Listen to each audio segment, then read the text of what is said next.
இந்த காலவேளையில் நம்முடைய தியானத்துக்கு ஆதாரமாக 1 பேதுரு 5ஆம் அதிகாரம் 8ஆம் வசனத்தை எடுத்துக்கொள்வோம். 1 பேதுரு 5ஆம் அதிகாரம் 8ஆம் வசனம் எடுத்துக்கொள்வோம். எடுத்து அனைவரும் கொஞ்சம் படித்து பார்ப்போம். அங்க என்ன இருக்கு? அங்க வசனம் எழுதியிருக்குது. எப்படி எழுதியிருக்கு? 1 பேதுரு 5ஆம் அதிகாரம் 8ஆம் வசனம் எடுத்தீங்கல்ல, படிச்சு பாருங்க. என்ன எழுதியிருக்கு?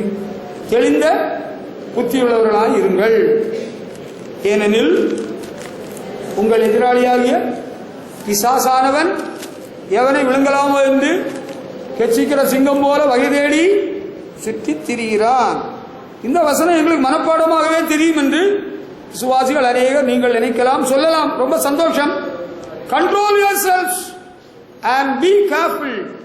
The devil is your enemy and he goes around roaming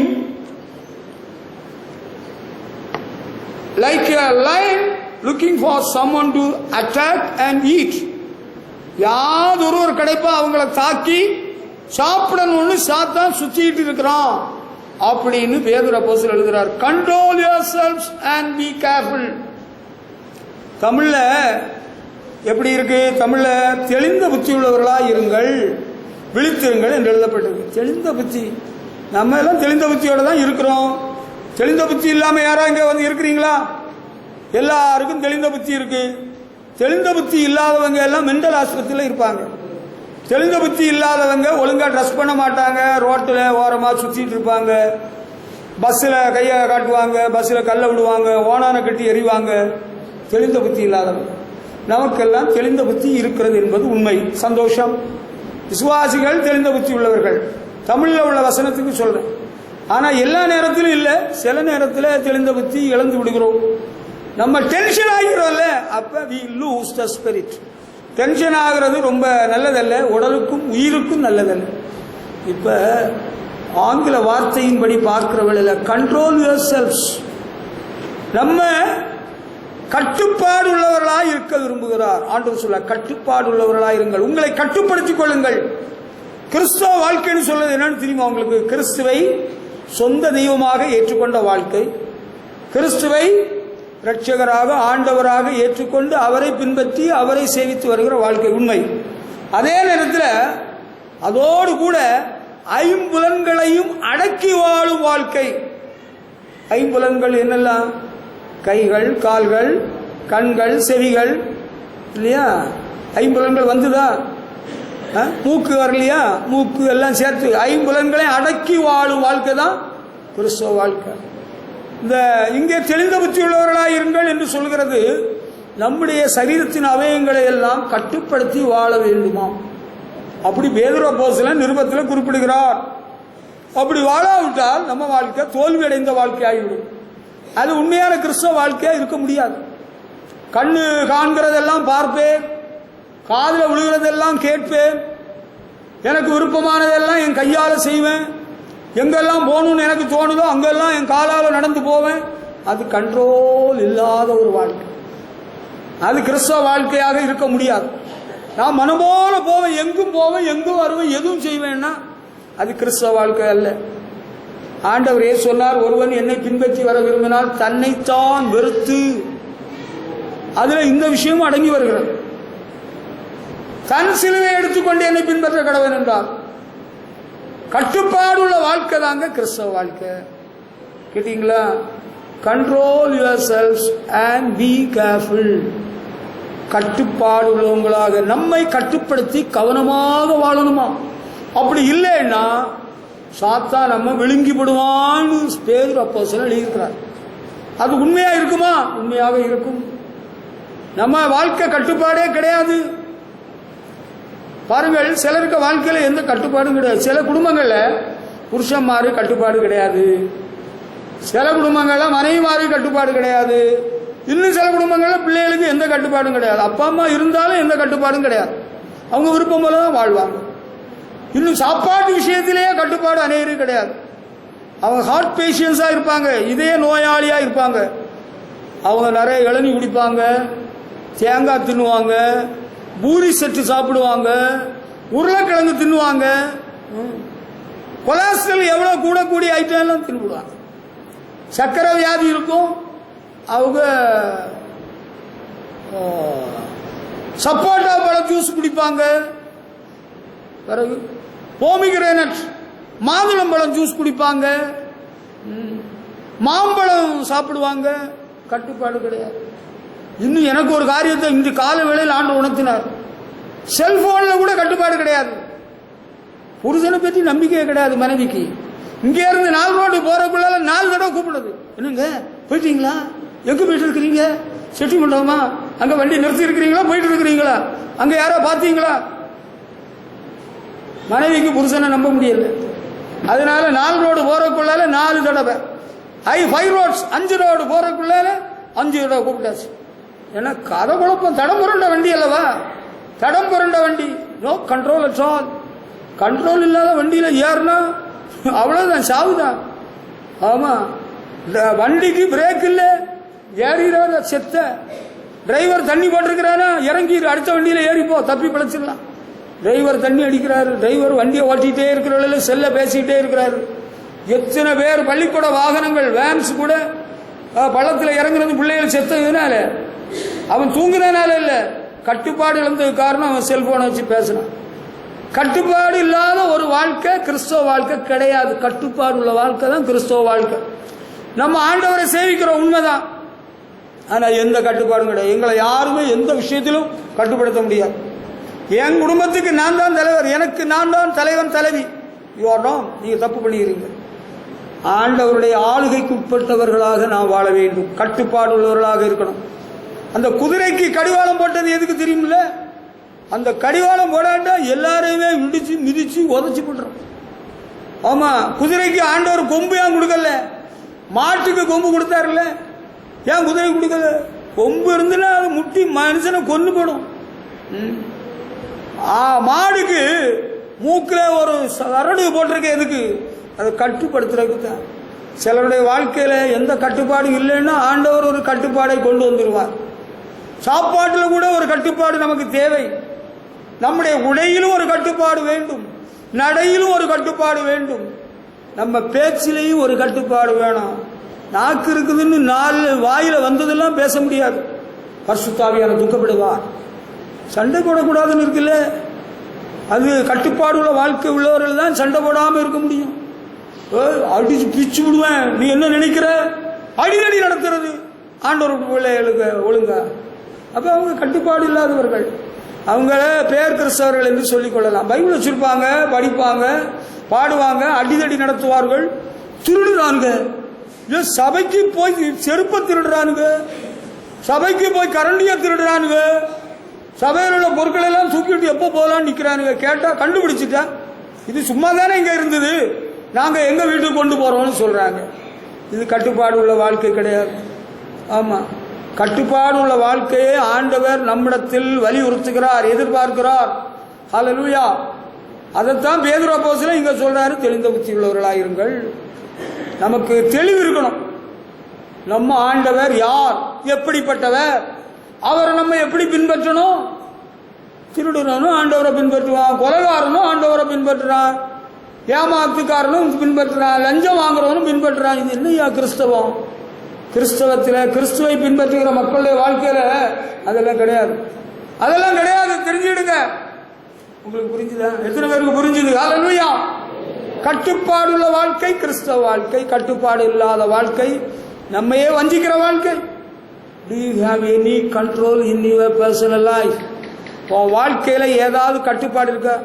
ஒரு குறிப்பிட்ட வயது வரையிலும் அப்பா அம்மாவுக்கு கட்டுப்பட்டு இருக்கிறாங்க. ஒரு குறிப்பிட்ட வயதை தாண்டுற பிறகு அவங்கள யாரும் கேட்கறதுக்கு இல்லை.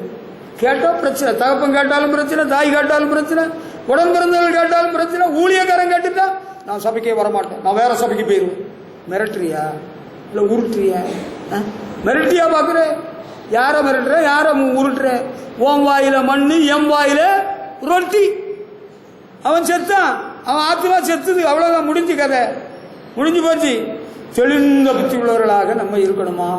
கட்டுப்பாடு உள்ளவங்களாக வாழணும்னு பேதுரு அப்போஸ்தலன் நமக்கு சொல்றாரு. ரொம்ப கவனமா இருக்கணுமா? இதோட பிசாசு ஏமாத்தி போடுவான். சாத்தான் யாரை விழுங்கலான்னு பார்த்துக்கிட்டே இருக்கிறான். அவனுக்கு ஒன்றும் தெரியாதுன்னு நினைக்காங்க. சாத்தானுக்கு என்னங்க தெரியும்? அவனுக்கு சும்மா அவன் ஒன்றும் தெரியாது. அவனுக்கு உங்களை விட, உங்க அப்பா விட, உங்க தாத்தா விட, உங்க குடும்பத்தில் உள்ள எல்லாரோட அவனுக்கு ரொம்ப தெரியும். அவன் எவ்வளவு பேரை விழுங்கி பாதாளம் இன்னும் நிரம்பாம இருக்குது. பாதாளம் ஆணு வாயை பிளந்துகிட்டே இருக்கு. சாத்தான் யாரை விழுங்கலான்னு வகை தேடி சுத்தி கொண்டிருக்கிறான். அவன் யாரை ஏமாத்தலாம், யாரை அடிச்சு காயப்படுத்தி கொன்னு சாப்பிடலான்னு பார்த்துட்டு இருக்கிறானா. பேதுரு அப்போஸ்தலன் சொல்றாருங்க, looking for someone to attack and eat. உன்னை தாக்கி உன்னை சாப்பிடலான்னு அவன் முயற்சி பண்ணி சுத்திட்டு வாரான்னு பேதுரு அப்போஸ்தலன் சொல்றாரு. அதனால தெளிந்த புத்தி உள்ளவர்களாக இருக்க வேண்டும். ஹல்லேலூயா. சில வேளையில சிலருக்கு தெளிந்த புத்தி இல்லாம இருக்கு. காரணம் என்னன்னா, அவங்களுக்குள்ள பிசாசு இருக்கு. அதனால அவங்களுக்கு தெளிந்த புத்தி இருக்காது. அவங்க தங்களையும் காயப்படுத்துவாங்க, மற்றவங்களையும் காயப்படுத்துவாங்க. நான் பைபிள்ல படிச்சிருக்கிறேன். அப்படி மார்க்கு சுவிசேஷம் 5ஆம் அதிகாரத்துல ஆண்டவர் இயேசு ஒரு இடத்திலிருந்து பிசாசை துரத்தினார். கெனேசரத்து கடற்கரை பக்கத்துல ஒருவனை பேய் பிடிச்சிருது. அவனுடைய நிறைய பிசாசுகள். அவனுடைய எவ்வளவு பிசாசு இருந்து, லேகியோன் 6000 பிசாசுகள் அவனுக்குள்ள இருந்திருக்கு. அவன் யாரையும் பக்கத்துல போக விட மாட்டான். அவன் தன்னையும் காயப்படுத்தி மற்றவர்களையும் காயப்படுத்தி கொண்டிருந்தவன். பிசாசு குடியிருந்தா நமக்கு தெளிந்த புத்தி இருக்காது. நம்ம என்ன பேசுறோம்னு தெரியாது, என்ன செய்கிறோம்னு தெரியாது, ஒரே குழப்பமாக இருக்கும். ஆமா, சில வியாதிகள் ஏற்படுறவர்களும் அப்படி ஏற்படுகிறது. ஆனால் வியாதி நிமித்தம் வருகிற தாக்குதலை விட பிசாசு பிடிச்சா ரொம்ப பாதிப்பு ஏற்படுகிறது. யாரும் கண்ட்ரோல் பண்ண முடியாது. அநேகந்தரம் பாருங்கள், அவன் எங்க குடியிருக்கிறான். மார்க் 5ல் சொல்லப்பட்டிருக்கிறது, அசுத்தாவியுள்ள ஒரு மனுஷன் பிரேத கல்லறைகளிலிருந்து அவருக்கு எதிராக வந்தான். அவனுடைய குடியிருப்பு கல்லறைகளிலே இருந்தது. அவனை சங்கிலிகளினாலும் கட்ட ஒருவனாலும் கூடாது. There was none to control him. யாரும் அவனை கட்டுப்படுத்த முடியல, கண்ட்ரோல் பண்ண முடியல. அநேகந்தரம் விலங்குகளினாலும் சங்கிலிகளினாலும் கட்டப்பட்டிருந்தும் சங்கிலிகளை முறித்து விலங்குகளை தகர்த்து போடுவான். அவனை அடக்க ஒருவனாலும் கூடாது இருந்தது. அவன் எப்பொழுதும் இரவும் பகலும் மலைகளிலும் கல்லறைகளிலும் இருந்து கூக்குரலிட்டு கல்லுகளினாலே தன்னை காயப்படுத்தி கொண்டிருந்தான். பாத்தீங்களா, பேய் பிடிச்சவன் எப்படி இருந்திருக்கிறான். இவனுக்கு எந்த கட்டுப்பாடும் கிடையாது. இவனை யாரும் ஒன்றும் பண்ண முடியல, கட்டுப்படுத்த முடியாத ஒரு நிலைமையிலே இப்படி ஒருவன் இருக்கிறான். ஆனால் அவனிடத்தில் இருந்த பிசாசுகளை ஆண்டவர் துரத்தி விட்டார். அந்த பிசாசை துரத்தின பிறகு அவன் சரியாயிட்டான். அவனுக்கு புத்தி தெளிந்து விட்டது. ஹல்லேலூயா. ஆமா, 5ஆம் அதிகாரம் 15ஆம் வசனத்தை பாருங்கள். 5:15 இயேசுவிடத்தில் வந்து லேகியோனாகிய பிசாசுகள் பிடித்திருந்தவன் வஸ்திரம் தரித்து உட்கார்ந்து புத்தி தெளிந்திருக்கிறதை கண்டு பயந்தார்கள். புத்தி தெளிகிறது. சிலருக்கு பேய் இருக்கிறதுனால புத்தி தெளிவில்லை, புத்தி சுவாதீனம் இல்லை, பிசாசு இருக்குது. உங்களுக்கு அப்படி ஏதாவது தெளிவில்லாம இருந்துன்னா நீங்க ஆண்டவர்கிட்ட கேட்கணும், ஆண்டவரே எனக்கு தெளிந்த புத்தியை தாருன்னு கேளுங்க. ஒருக்கா ஒன்ன சொல்றான், இன்னொருக்கா இன்னொன்னு சொல்றான். அது அப்பா யாருன்னு தெரியுதில்ல, அம்மா யாருன்னு தெரியுதில்ல. தகப்பனை பார்த்து முறைக்கிறான், தகப்பன்கிட்ட சண்டை போடுறான், தாயை உதைக்கிறான், தாயிடத்துல கெட்ட வார்த்தை பேசுறான். பிசாசு குடியிருக்கு தம்பி. இதுக்கு சோசியக்காரன் ஒண்ணு கேட்கண்டாம், நமக்கு பைபிள்ல இருக்கு. அவனை யாராலும் கட்டுப்படுத்த முடியலப்பா. அவன் அப்படி ஒரு டைப்ல இருக்கிறான். இங்க கணேசரத்து கடற்கரை பக்கத்துல பிசாசு பிடிச்சிருந்தவன் அப்படி இருக்கிறான். அவனை யாராலும் கட்டுப்படுத்த முடியல. அவனுடைய இருந்த பிசாசை துரத்தினதும் தெளிந்த புத்தி அடைந்து விட்டான். ஹல்லேலூயா. சில வேளைகளில் இப்படிதாங்க குடும்பங்கள்ல நடக்குது. அந்த பையன் இப்ப ரொம்ப சரியில்லை. சில ஆட்கள் குடிக்கிற பழக்கம் உள்ளவர்கள் குடிச்ச உடனே, போதை ஆன உடனே அவனுக்கு மனைவி யாருன்னு தெரியாது, அண்ணன் யாருன்னு தெரியாது, அக்கா யாருன்னு தெரியாது, தங்கை யாருன்னு தெரியாது. ரொம்ப கலாட்டா பண்றான். தண்ணி போட்டவன். அவனுக்கு தெளிந்த புத்தி மாறி போய் தடுமாற்றம் வந்துருது இல்லையா. அதனால அதே போலதான் பிசாசு பிடிச்சவன். இதனாலதான் தண்ணி அடிக்க கூடாதுன்னு சொல்றது. சாசுக போராட்டம் இருந்தாலும் அப்படி தெளிந்த புத்தி இல்லாம போயிடும். மனைவி யாருன்னு தெரியாது, மனைவிக்கும் மாட்டுக்கும் வித்தியாசம் தெரியாது. மனைவிய மண்டையை உடைக்கிறதா, மனைவியை போட்டு பாடாப்படுத்துறதெல்லாம் எதுன்னா தெளிந்த புத்தி இல்லை. தன்னுடைய சொந்த மாம்சத்தை பகைத்தவன் ஒருவனும் இல்லையே. தெளிந்த புத்தி உள்ளவர்கள் என்ன செய்வார்கள்? புருஷர்களே, உங்கள் மனைவிகளில் அன்பு கூறுங்கள், அன்பாயிருப்பார்கள். ஹல்லேலூயா. ஆமா, அவனுக்கு தெளிந்த புத்தியில் ஒரு விஷயம் உங்களுக்கு சொல்லி தரட்டுமா? கேட்கிறீர்களா? சிலர் என்ன நினைக்கிறாங்கன்னா, அந்த பையனுக்கு ஒரு பெண்ணை கட்டி வச்சுட்டா அவன் தெளிஞ்சிருவான். அப்படி நினைக்காதுங்க. பொண்ணை கட்டி தெளிந்த பையன் ஒருத்தனை நான் இத்தனை வருஷத்துல பார்க்கல. எனக்கு உங்களில் அநேகரோட வயசு கூடியிருக்கு. பெண்ணை கட்டி எந்த பயிலும் திருந்தல்ல, எவனுக்கு புத்தியும் தெளியல. புத்தி தெளிஞ்ச பிறகு பெண்ணை கட்டி வைக்கணும். அப்பதான் அவன் நல்லா குடும்பம் நடத்துவான், அவன் மனைவியை ஒழுங்கா கொண்டு செல்வான். அந்த பொண்ணு யாருக்கும் அடங்க மாட்டேன்னு நிக்குதுங்க. ஒரு மாப்பிள்ளை பார்த்து கட்டி வச்சுட்டா அவ அடங்கிடுவா, திருந்திடுவா. பெண்ணு மாப்பிள்ளை பார்க்காத. அந்த பொண்ணுக்கு தெளிந்த புத்தி வந்த பிறகு மாப்பிள்ளையை பார்த்து வைக்கிறான். இல்ல அவ அடங்கி இருக்க மாட்டா, அவ ஒரு புருஷனோட ஒழுங்கா வாழ மாட்டா. நீ கட்டி வைப்பா, அவ வேற எதுனா கூட ஊரை சுத்திடுவான். அப்படிப்பட்ட ஆட்களை நான் பார்த்துட்டு வந்திருக்கிறேன். அதனாலதான் உனக்கு எச்சரிப்பா சொல்றேன். பெண்ணை கட்டி வச்சுட்டா திருந்திடுவாங்களா. அவனுக்கு ஒரு தூக்க மாத்திரை கொடுத்துட்டா, காப்பியில போட்டு கொடுத்துட்டா அவன் தின்னுட்டு தூங்கிடுவான். எத்தனை நாள் தூக்க மாத்திரை கொடுப்ப? இதெல்லாம் இல்லை. குமாரன் உங்களை விடுதலையாக்கினால் மெய்யாகவே விடுதலை ஆவீர்கள். ஆண்டவரே இவனுக்கு தெளிந்த புத்தியை தாருன்னு நீங்க ஜெபம் பண்ணணும். தெளிந்த புத்தி உள்ளவர்கள் தெளிந்த புத்தி இல்லாதவர்களுக்காக ஜெபம் பண்ணணும். வாலி வயசுல ரொம்ப புத்தி கோளாறு, புத்தி தடுமாற்றம் எல்லாம் வருது. ஆண்கள் வாலிப பையன்களுக்கும் வருது, வாலிப பெண்களுக்கும் ரொம்பவே வருது. இப்ப சாஸ்தியா வருது. அதெல்லாம் மாறணும்னா நீங்க அடிச்சுட்டா உதச்சிட்டா ஒன்னும் மாறாது. அதனால மாறிடும் நீங்க நினைச்சாங்க. தெளிந்த புத்தி ஆண்டவர் அருள்கிறவர். ஆண்டவர் தான் தெளிந்த புத்தியை கொடுக்கணும். நம்ம வேண்டுதல் செய்வோம், ஆண்டவரே இவனுக்கு தெளிந்த புத்தியை கொடும், அவளுக்கு தெளிந்த புத்தியை கொடுன்னு சொன்னா உணர்வு உண்டாயிரும், தெளிவு வந்துடும். ஓஹோ இந்த வயசு சரியான வயசு இல்லை. கிறிஸ்டியன் ஃபெலோஷிப்னு ஒரு ஸ்தாபனம் இருக்கு, ஒரு ஐக்கியம் இருக்கு. அந்த ஐக்கியத்தில் ஒரு வாலிப பொண்ணுக்கு ஒரு பரிசு பொருள் என்ன கொடுத்தாங்கன்னா, அது என்னது, செக்ஸ் லவ் அண்ட் மேரேஜ், அப்படி ஒரு புத்தகம் இருக்கு. அது என்னன்னா, அது தமிழ்ல அந்த புத்தகத்துக்கு பேர் வரமாட்டேன்னு சொல்லு, நீங்க பிறகு சொல்லித்தரேன். வாலிப பொண்ணுக்கு கொடுக்க வேண்டிய புத்தகம் அதான். இவனு சபை நடத்துறானுங்களாம். சபையில உள்ளவனுங்க கல்யாணம் ஆனவன் படிக்க வேண்டிய புத்தகம். வாத்தியாருக்கே தெளிந்த புத்தி இல்லை. எனக்கு தமிழ் பேராசிரியர் பியூசியில பூதலிங்கம் வந்திருந்தார், கண்ணாடி போட்டு பூதலிங்கம், தமிழ் பேராசிரியர். ஏன் தமிழ் பாடத்தையே செய்யலையே படிச்சு கொடுத்துட்டு போப்பா பேராசிரியரே. அவர் என்ன பண்றாரு, நல்ல காலம் எங்க காலேஜில் என் கிளாஸ்ல பொண்ணுங்க எதுவும் இல்லாம போச்சு ஆண்டவர் புண்ணியத்தில். அவன் ஒரு குடும்பஸ்தன், அவன் பொண்ணு கட்டணும், புள்ள பத்தவன். அவனுக்கு எப்படி தமிழ் பாடம் படிச்சு கொடுக்கணும், தமிழ் பாட்டு படிச்சு கொடுக்கணும் தெரியல. காமத்துப்பால இறக்கி விடுறான் சின்ன பயல்களை. பூதலிங்கம் ஒழிக. யார்கிட்ட என்ன சொல்லிக் கொடுக்கணும் உனக்கு தெளிந்த புத்தி இருக்கா? வாலிப பயில்கிட்டே சொல்லிக் கொடுக்கறது, எதை சொல்லிக் கொடுக்கணும் தெரியாதா? உனக்கு தெரியுமா தெரியாது? தெளிந்த புத்தி இருக்கா? எந்த புத்தகம் படிக்கணும் போல படிக்க கூடாதுன்னு தெளிந்த புத்தி இருக்கா? எந்த சினிமா பார்க்கணும் எது பார்க்க கூடாதுன்னு தெளிந்த புத்தி இருக்கா? என்னது, எந்த சினிமா பார்க்கலாம்னா, சினிமா பார்த்தா நீ நரகத்துக்கு தான் போவ. அதுக்கு யார்கிட்ட நீ கேட்கண்டா, எந்த ஊழியக்காரத்தையும் கேட்கண்டா. ஊழியக்காரன் பார்த்தாலும் அவனும் நரகத்துக்கு தான் போவான். தாராபுரத்தில் நான் இருக்கிற வேளையில் அங்கே ஒரு நாள் ரோட்டு வாரத்தில் ஒரு ஐயர் ஈசி சேர் போட்டு ஒரு டிவிக்கு முன்னால் சாஞ்சிருந்து ஆடி இருக்கிறார். அவரை குறித்து இன்னொரு ஒரு தலைமை ஆசிரியர்கிட்ட கேட்டேன், டேவிட்னு ஒரு ஹெட்மாஸ்டர்கிட்ட கேட்டேன். சார் இவர் எந்த சபையில் உள்ளவர்? இவர் சர்ச் ஆஃப் சவுத் இந்தியாவில் உள்ளவர், சிஎஸ்ஐ சபையில் உள்ளவர். அவர் என்ன இப்படி டிவி பார்த்துட்டு இருக்கிறாரு, அக்கம் பக்கத்தில் நிறைய பேர் வெளியே இருந்து பார்த்துட்டு இருக்கிறாங்க. அவருக்கு இன்றைக்கு சாயங்காலம் சபைக்கு போகணும், ஊழியம் செய்யணும். ஆனால் அவர் போக மாட்டார். அவர் இங்கே இருந்துக்கிட்டு இப்படி டிவியை வெளியே வச்சு எல்லாரும் பார்த்து சந்தோஷப்பட்டு இருப்பார். நரகத்துக்கு தான் போகணும். ஆமாம், தெளிந்த புத்தி இருக்கா? தெளிந்த புத்தி இல்லை. அதனால தான் இந்த தடுமாற்றம். நம்ம தெளிந்த புத்தி நமக்கு இல்லைன்னு வச்சுக்கிடுங்க, ஆண்டவர்கிட்ட நம்ம கேட்டணும். நம்ம வீட்டில் யாருக்கா இல்லைன்னா ஆண்டவரே அவனுக்கு தெளிந்த புத்தியை கொடு. ஒன்றை விடுவனா வப்பனா ரெண்டுல ஒன்று பார்ப்பேன்னு சொல்லி பிரச்சனை பண்ணுறாங்களே. இங்கே ஜோம் பண்ணாமல் வேற வழியே கிடையாது. சில வேளையில மனைவிக்கு தெளிந்த புத்தி இல்லாமல் இருக்கும். அவங்க இருட்டில் எங்கேயா போயிருப்பாங்க, பயந்த சுபாவம், அவங்கள பேய் பிடிச்சிருக்கும்.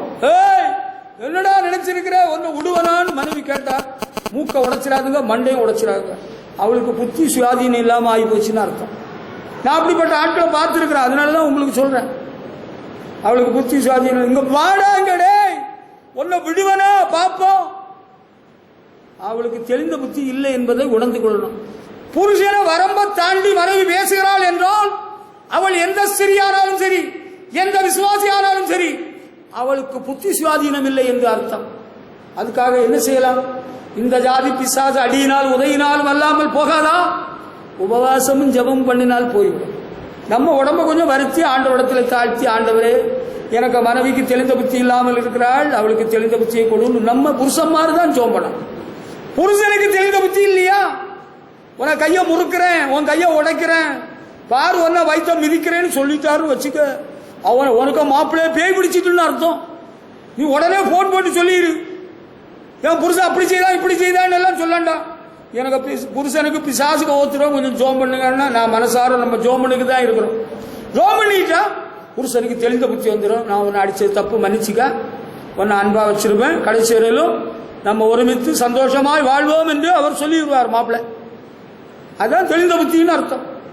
பிள்ளைகளுக்கு சில வேலை தெளிந்த புத்தி இருக்காது. பாரு, நீ பார்த்துட்டு இருக்கிறவர்களே நான் தற்கொலை பண்ணிடுவேன் தெரியல, அவன்கிட்ட பேய் இருக்குது, சாது குடிகொண்டு இருக்கிறது, அவன் இருட்டில் அங்கங்கேயா நடமாடினால மரத்துக்கடியில் ஆத்தங்கரையில அப்படி சுத்தின வேலையில பேய் பிடிச்சிட்டு. உனக்கு எப்ப பேய் பிடிக்குன்னு உனக்கு தெரியும், எனக்கு தெரியும் அவனை எங்க வச்சு எந்த பேய் பிடிச்சது. ஆமா, அந்த பிசாசு அலக்கழிச்சு நான் இப்ப இன்னைக்கு செத்துருவேன் பாரு, ஞாயிற்றுக்கிழமை பார்த்தே தற்கொலை பண்ணி சாக போறேன் இதா பாருன்னு பெருட்டுறது. சாசு குடியிருக்கு. ஆண்டவரே சாச துரத்தும், ஆண்டவரே இவனுக்கு தெளிந்த புத்தியை கொடுன்னு சொன்னா அவன் உணர்வடைந்து விடுவான், தெளிவடைந்து விடுவான். நான் சாகலுங்க, நான் வாழ. விசுவாசிகளாகிய உங்களில் சிலருக்கு சாசு போராட்டம் வாரவர்கள் தான் நான் இனிமேல் இருக்கவே கூடாது, நான் சாகணும் சாகணும் சாகணும்னு சொல்றது. அது ஒரு சாசு போராட்டம். ஆண்டவரே எனக்கு தெளிந்த புத்தியை தாரும், உமக்காகத்தானே ஐயா நான் உயிர் வாழ்கிறேன் ஐயா, இந்த உடலும் உள்ளமெல்லாம் அன்ப உமக்காகத்தானே ஐயா. தெளிந்த புத்தி இல்லாம ஆக்குறதுக்கு இன்னும் ஒரு ஆளே இருக்கிறாப்புல, பத்தர் இருக்கிறாரு. எதுக்கு? நீங்க கொண்டு போன நகை உண்மையான தங்க நகை தானா, எத்தனை கேரட்னு கண்டுபிடிக்கிற பத்தர் அப்ரைசர். நமக்கு தெளிந்த புத்தியை கெடுக்கிறதுக்குன்னே இருக்கிறான் சாத்தான். பிசாசுக்கு இடம் கொடாமலும் இருங்கள். ஹல்லேலூயா. யாருக்காவது கோளாறு பிடிச்சிட்டுன்னா உடனே ஜெபம் பண்ணிட வேண்டியதான். அதுக்காக அடி அடின்னு அவனை அடிடான், அவனை உத. அவன் என்ன இப்படி பண்றான், தும்முர் எடுத்து இந்த பண்றான். தகப்பனையும் தாயையும் இந்த வாரத்தில் தமிழ்நாட்டில் ஒரு பய கொன்னு போட்டானான். ஆவி பய, அவனுக்கு தெளிந்த புத்தி கிடையாது, பிசாசு பிடிச்சவன். தகப்பனை தாயை எவனாவது கொல்லுவானாப்பா? தகப்பன தாயை தெளிந்த புத்தி உள்ளவன் தூஷிப்பானா? தெளிந்த புத்தி உள்ளவன் தாயை உதைப்பானா? தெளிந்த புத்தி இல்லை. அதுக்கு நான் காரணமா நீ காரணமா? நான் சொல்றேன் பெத்தவங்க தான் காரணம், நான் காரணம் இல்லை. நான் டெய்லி பெத்தவங்களுக்காகவும் பெத்த பிள்ளைகளுக்காகவும் ஜெபம் பண்ணிட்டு தான் இருக்கிறேன். அந்த ஜெபத்தை ஒன்றும் குறைக்கல. சாசுக்கு இடம் கொடுத்ததுனால தெளிந்த புத்தி இல்லாம போச்சு. இதுதாங்க குழப்பம். தெளிந்த புத்தி இல்லை. பாவத்துக்கு இடம் கொடுத்துட்டா தெளிந்த புத்தி இல்லாம போயிடும், புத்தி தடுமாற்றம் வந்துடும். பிசாசு பாவம் செய்ய தூண்டுவான். பாவத்துக்கு இடம் கொடுத்துட்டோம் பிசாசு வந்துடுவான். பிசாசு வந்துட்டா தெளிந்த புத்தி போயிடும். இதுதாங்க குழப்பம். நம்ம இப்ப என்ன செய்யலாம்? தெளிந்த புத்தி பெறுவதற்கு ஆண்டவரின் உதவியை நாடுவோம். டாக்டர்கிட்ட போயிட்டா அவர் நல்ல ஊசி மருந்து மாத்திரை எல்லாம் கொடுப்பார். இந்த தண்ணி அடிக்கிறாங்கல்ல, அதுக்கெல்லாம் ட்ரீட்மெண்ட் எல்லாம் இருக்கிறாப்புல. மனோ தத்துவ நிபுணர்கள், டாக்டர், சைக்காட்டிஸ்ட் இருக்கிறாங்க. 3 மாதம் 6 மாதம் நீங்க ட்ரீட்மெண்ட் எடுத்துட்டா போதும் சார், தெரிஞ்சிடும். சாரவாள் வந்திருந்தாகோ 2-3 வாரத்துக்கு முன்னா சாரவாள் வந்து சொன்னாங்க, அண்ணன் கையில கயிறு கட்டி விட்டாங்க, இது நீங்க கட்டினால இனிமேல் நீங்க தண்ணி போட மாட்டீங்க, இனி நல்லா இருப்பீங்கன்னு சாரவாள் சொன்னாகோ. நானும் ரொம்ப சந்தோஷம், இதுல ஒன்றும் நடக்க போறதில்லை, நீங்க இன்னும் தண்ணி தான் அடிக்க போறீங்க சார். சாரை காண இல்லையே, சாருக்கு பிள்ளைகளையும் காணல. பாவம். சாரவாள் என்ன பண்ணிட்டு இருக்கிறாங்க? இப்போ தண்ணி போட்டு தண்ணி அடிச்சுட்டு தான் இருக்கிறாங்க. டெய்லி தண்ணி தான். நீங்களும் நானும் குடிக்கிற வெண்ணியோ தண்ணி, அந்த தண்ணி இல்லை, ட்ரிங்க்ஸ். சாரவாள் நித்தம் தண்ணி தான். கயிறு நல்ல சிவத்த கயிறு கருத்த கயிறெல்லாம் கட்டி பார்க்கிறாகோ. தேவகுமாரன் இயேசு தான் தெளிந்த புத்தியை தருகிறவர். ஹல்லேலூயா. கயிறும் அல்ல, புண்ணிய ஸ்தலமும் அல்ல, போட்ட மொட்டையும் அல்ல, சொன்ன சுலோகமும் அல்ல, இயேசு கிறிஸ்து தான் தெளிந்த புத்தியை அருளுகிறவர். பேய்கள் நோய்கள் ஓட்டிடுவார், தெளிந்த புத்தியை தந்துடுவார். ஹல்லேலூயா. தெளிந்த புத்தி நமக்கு தேவைப்படும். இல்லைன்னா சாத்தான் விழுங்கிடுவான். முடிஞ்சு போச்சு, நம்ம கதை முடிஞ்சு போயிடும். அதுக்கு இடம் கொடுக்க வேண்டாம். ஹல்லேலூயா. அந்த இளையகுமாரன் ஒருவன் தகப்பனிட்ட பிரச்சனை பண்ணி சொஸ்த புத்தி இல்லாம அவன் எங்கேயோ போயிட்டான். நீ இருக்க வேண்டிய உன் வீட்டை விட்டு, உன்னுடைய தகப்பன் வீட்டை விட்டு எங்கேயோ போறேன்னு வச்சுக்க, உனக்கு தெளிந்த புத்தி இல்லைன்னு அர்த்தம். உனக்கு ஆண்டவர் கொடுத்த வீட்டை விட்டு வெளியே எங்கேயோ சுத்த போயிட்ட, தெளிந்த புத்தி இல்லை. உனக்கு ஆண்டவர் கொடுத்த புருஷனை விட்டுட்டு எங்கேயோ போயிட்ட, அது எங்க அப்பா வீட்டுக்கு தானே போன. குமாரத்திய கேள், உன் தகப்பன் வீட்டை மறந்துருன்னு தான் வேதம் சொல்லுது. கல்யாணம் பண்ணி கொடுத்துட்டா புருஷனுக்கு வீட்டில் தான் நீ அடங்கி வாழ வேண்டும். நீ புருஷன் வீட்டில் சந்தோஷமாய் வாழ வேண்டும். நான் எல்லாம் என் புருஷன் வீட்டில் இருக்க மாட்டேன். நான் எங்க அப்பா வீட்டில் தான் இருப்பேன். எங்க அப்பாவுக்கு வீடு இருக்கு, வீடு வாசல் இருக்கு. அப்படியா? வீடு வாசல் உங்க அப்பாவுக்கு மட்டும்தான் இருக்கா? எங்க அப்பாவுக்கு இல்லையா? உங்க அப்பா பெரிய அப்பாவா? உங்க அப்பா பெரியப்பா, உனக்கு பெரிய அப்பாவா? உங்க அப்பாவோட எனக்கு இருந்த அப்பா பெரிய அப்பா. நீ நினைக்கிற உனக்கு தான் அப்பா இருக்கிறாங்க. எனக்கும் அப்பா அம்மா எல்லாம் இருந்தாங்க. அது ஒரு காலம். அப்பா அம்மா எத்தனை வருஷம் இனி இருப்பாங்க அதை நினைச்சு பாத்தியா? அப்பா அம்மா எனக்கு இருக்கிறாங்க, எனக்கு மாப்பிள்ளை வேண்டாம், மண்ணும் வேண்டாம். இந்த பேச்சை நிறுத்து. இந்த தெளிந்த புத்தி இல்லாதனால தான் புருஷனுக்கு வீட்டுல ஒழுங்கா இருக்கணும்னு மனசு இல்லை. நான் போயிருவேங்க, நான் போயிருவேன். எங்க போயிருவேன்? எங்கேயாவது போயிருவேன். நீ பிழைக்க முடியாத, கஷ்டப்பட வேண்டிய வருமே. அது 4 வீட்டுக்கு போய் பாத்திரம் விளக்கி நான் சம்பாத்தியம் பண்ணி பிள்ளைகளை வளர்த்துருவேன். உனக்கு தெளிந்த புத்தி இருக்கா? ஆண்டவர் உனக்கு ஒரு புருஷன் கொடுத்தாருல்ல, உனக்கு ஒரு குடும்பம் கொடுத்தாருல்ல, உனக்கு ஒரு வீடு தந்தாருல்ல, அடக்கி வாசி, அடங்கிரு. அதுதான் தெளிந்த புத்தி. ஹல்லேலூயா. நீ கல்யாணம் பண்ண புருஷன் தானே, உனக்கு மனைவி உண்டல்லவா, பிள்ளைகள் உண்டல்லவா? பிள்ளைகளெல்லாம் பெற்ற பிறகு என் மனைவி இப்ப அழகு இல்லை, அவளுக்கு முடி நரைச்சி போச்சு, அவளை எங்கேயாவது இறக்கி விட்டுட்டு நம்ம ஒரு வாழ்க்கை வாழணுங்க. நமக்கு ஒரு புது வாழ்வு ஆண்டவர் தருகிறார், புது வாழ்வு தருகிறார் இயேசு. அப்படியா? வேற பொண்ணு கிட்ட போறியா? பாரு, பாஸ்டர் சொல்லி ஓம் கண்ணு முன்னாலே இந்த சபையில வச்சே நான் பெண்ணு கட்டி காட்டுறேன்னு ஒரு வயசு சொல்றான். நான் சொன்னேன், அப்படி எவனா சொன்னான்னு அவனை கூட்டிட்டு அடிப்பேன், அவனை உதப்பேன்னு. பையன் ஓடிட்டான், சபை விட்டு ஓடி போயிட்டான். தெளிந்த புத்தி இருக்கா? உனக்கு ஒரு மனைவி இருக்கிறாள், இன்னொருத்திய பின்னால ஏண்டா போனேன்? நான் வேற சபைக்கு போயிட்டான். நான் என்ன பண்றது? இப்படிப்பட்டவங்க நம்ம தேடி அவருக்கு பின்னால அலைய முடியாது. திருந்திக்கா, திருந்தினா இரு. நான் போயிருவேன், நான் போயிருவேன், நான் போயிருவேன் மிரட்டி பார்க்கறதா? பெற்றோரை மிரட்டி பார்க்கறது, புருஷனை மிரட்டி பார்க்கறது, மனைவியை மிரட்டி பார்க்கறது, என்ன கொடுமை? உனக்கு தெளிந்த புத்தி இல்லை. You have no sound mind, you have no control in life. சொஸ்த புத்தி உனக்கு இல்லாதனால தான் இந்த குழப்பம். தெளிந்த புத்தி உடையவர்களாக இருங்கள். ஹல்லேலூயா. அதுக்கு பிறகு அந்த இளையகுமாரன் தகப்பை விட்டு போன காரணம் என்னன்னா, தெளிந்த புத்தி இல்லை. அவன் வீணாக தனக்கு சொத்தை எல்லாம் வீணாடிச்ச பிறகுதான் புத்தி தெளிந்து தகப்பன் வீட்டை பற்றி நினைக்கிறான். தெளிந்த புத்தி சில வேளையில நல்ல வசதி வாய்ப்பு சாப்பாடு நல்ல நல்ல நிலைமையில இருக்கிற தெளிந்த புத்தி இருக்காதுங்க. இருக்கிற வசதி வாய்ப்பெல்லாம் கொஞ்சம் நஷ்டப்பட்டு கஷ்டப்பட்டு அதுக்கப்புறம் தான் புத்தி தெளியும் போல தெரியுது. அப்படிதான் பைபிள்ல ஆண்டவர் இயேசு சொல்றாரு. லூக்கா 15ஆம் அதிகாரம் 17ஆம் வசனத்தில் அப்படிதான் சொல்லியிருக்கு. தெளிந்த புத்தி இல்லையா? தீத்துவுக்கு எழுதின நிருபம் 2ஆம் அதிகாரம் 12ஆம் வசனத்தில் பவுல் அப்போஸ்தலன் ஒன்று சொல்றாரு பாருங்க. அங்க தெளிந்த புத்தியை பற்றி சொல்றாரு. தெளிந்த புத்தி உள்ளவர்களா இருக்க சொல்றாரு. அது என்னது? அது எப்படி சொல்றேன் பாருங்க. தீத்துவுக்கு எழுதின நிருபம், சீக்கிரம் எடுங்க, 2ஆம் அதிகாரம் 12ஆம் வசனத்தில் அங்க சொல்றாரு பவுல் அப்போஸ்தலன், நாம் அவபக்தியையும் லௌகிக இச்சைகளை வெறுத்து தெளிந்த புத்தியும் நீதியும் தேவபக்தி உள்ளவர்களாய் இவ்வுலகத்திலே ஜீவனம் பண்ணுவ வேண்டும். அவபக்தியையும் லௌகிக இச்சைகளையும் வெறுக்க வேண்டும். தெளிந்த புத்தினா என்னன்னு புரியுதா? தீத்துவுக்கு பவுல் எழுதுகிற சொல்றதை புரிஞ்சுக்கிடுங்க. தெளிந்த புத்தினா என்னன்னா, அவபக்தி உடையவர்களாக இருக்கக்கூடாது. Teaching us that denying ungodliness and worldliness we should live soberly, righteously and godly in the present age. எப்படி தெரியுமா? ungodliness and worldliness, அவபக்தி லௌகிக இச்சைகளை வெறுக்க வேண்டும். அது தெளிந்த புத்தி. நாம் இந்த உலகத்துக்குரியவர்கள் அல்ல. நம்முடைய தேவன் ஜீவன் உள்ளவர். வானாதி வானங்களுக்கு மேலாக வீற்றிருக்கிறவர், பயபக்திக்குரியவர். அவபக்தியை விட்டுறணும். அன்காட்லினஸ்னா தேவனுக்கு அடுத்தவைகளை சிந்தியாமல் உலகத்துக்கு அடுத்தவைகளை நினைக்கிறது, அதுக்கு முக்கியத்துவம் கொடுக்கிறது. அவபக்தி, ஆண்டவரிடத்தில் பக்தி இல்லாத ஒரு நிலைமை. தாவி சொல்றார், நான் பக்தி உள்ளவன். இங்க தெளிந்த புத்தினா என்ன? ஆண்டவரிடத்தில் பயபக்தியாக இருப்பது தெளிந்த புத்தி. பெற்றோரிடத்தில் பயபக்தியாக இருக்கிறது. மனைவியானவள் புருஷனிடத்தில் பயபக்தியாக இருக்க கடவுள்.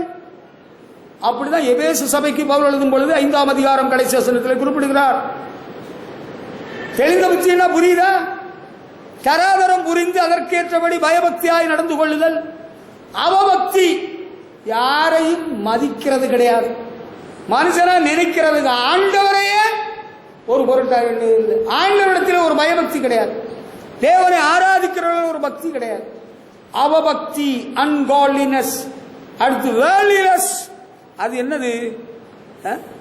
அது என்னது? லௌகிக இச்சைகள். தெளிந்த புத்தின்னு சொன்னா மேலோகத்தை நாடுகிறோம், பூமியில் உள்ளவைகள் அல்ல. இந்த சரீர இச்சைகளுக்கு அடுத்த காரியங்களை அல்ல.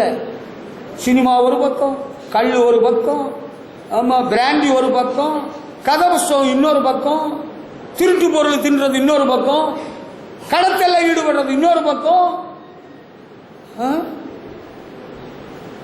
பாருங்கள், லௌகிக இச்சைகள், வேர்லினஸ், உலக பிரகாரமான இச்சைகள். எதெல்லாம் காண்கிறோமோ அதெல்லாம் எனக்கு வேணும்னு ஆசைப்படும். இச்சையினாலதான் உலகத்துக்கே கேடு உண்டானது என்று பேதுரு அப்போஸ்தலர் நிருபத்தில் குறிப்பிடுகிறார்.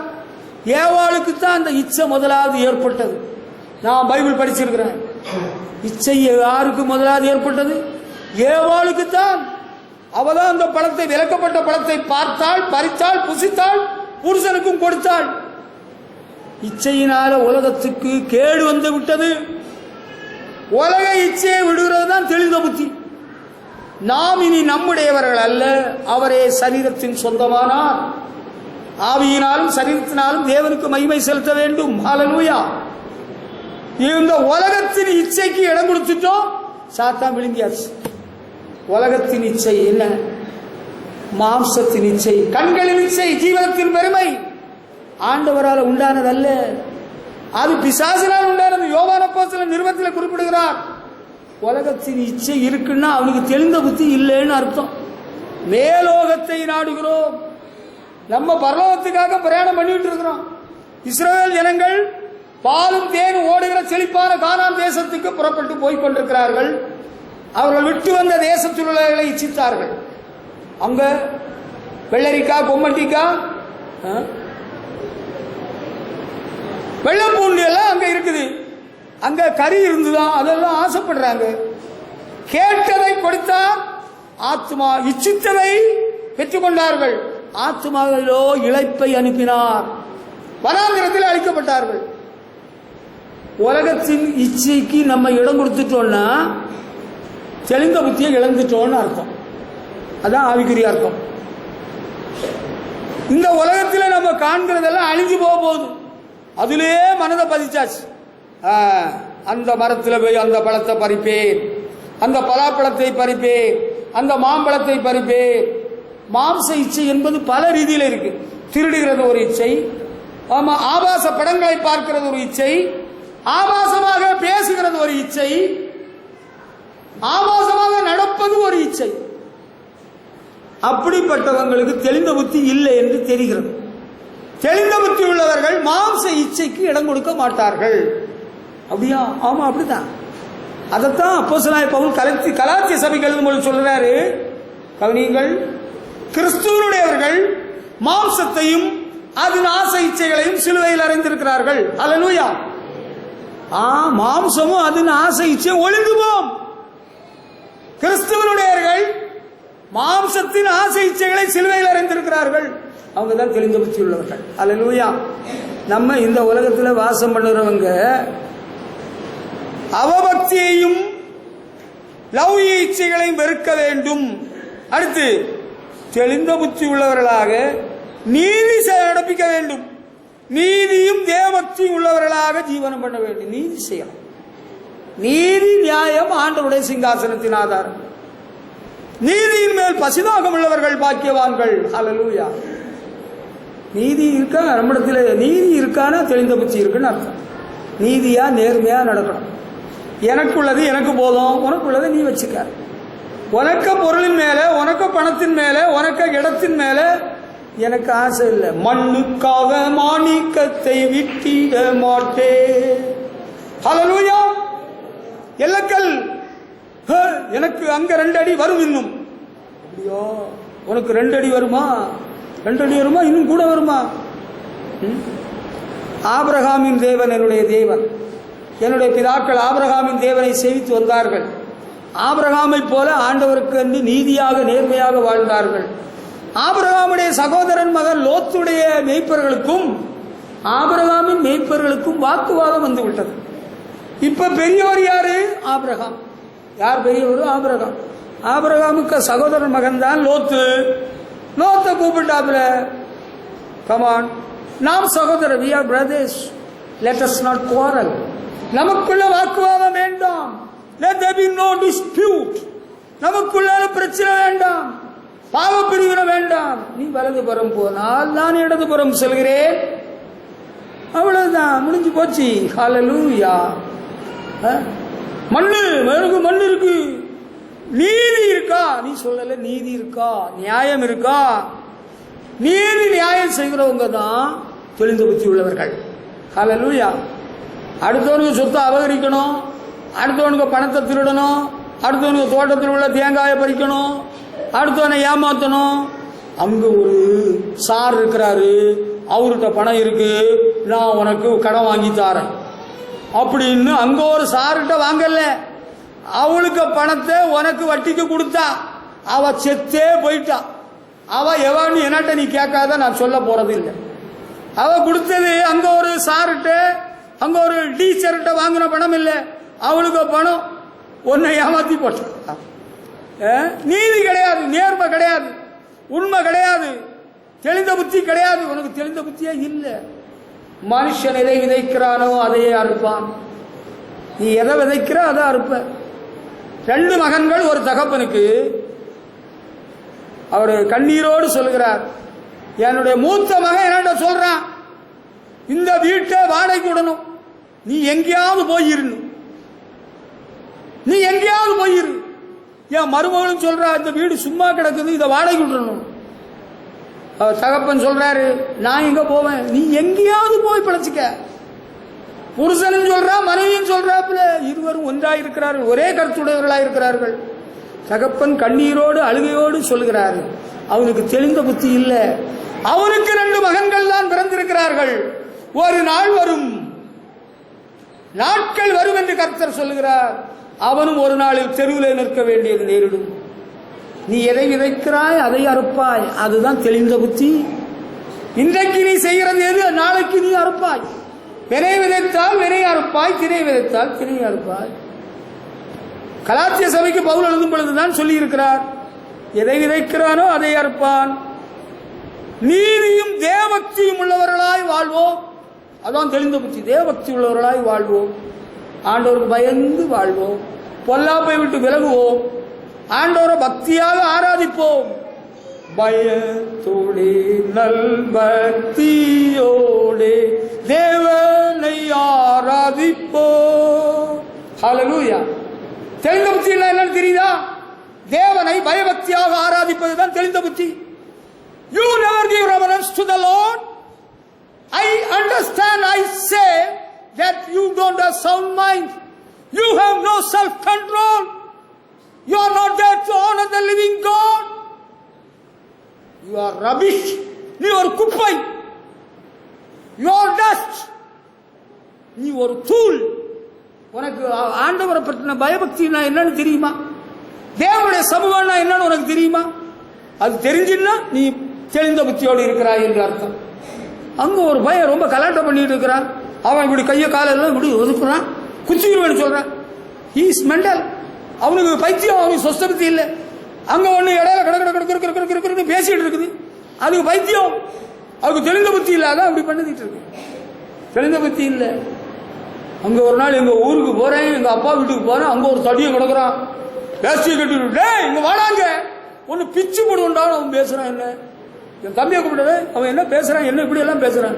அண்ணன் நீங்க பாக்கலையா, அவன் மெண்டல், அவனை சங்கிலினால கெட்டிலாம் போட்டிருக்கு. உனக்கு தெளிந்த புத்தி இருந்தால் மரியாதை கொடுத்து பேசுவாய். தெளிந்த புத்தி இருந்தால் ஆண்டவரை பற்றின ஒரு பயபக்தி உனக்கு இருக்கும். எத்தனை பேருக்கு இப்ப தெளிந்த புத்தி இருக்கு? தெளிந்த புத்தி உள்ளவர்கள் மட்டும் ஆண்டவருக்கு மகிமை செலுத்துவோம். Come on. Hallelujah. Hallelujah. எனக்கு தெளிந்த புத்தி இல்லைன்னு எனக்கு தெரியும். You are a possessed girl. உன்னை பேய் பிடிச்சிருக்குன்னு ஆண்டவர் எனக்கு வெளிப்படுத்திட்டார். நீ உன்னை பேய் பிடிச்ச காரணம் நீயே தான்.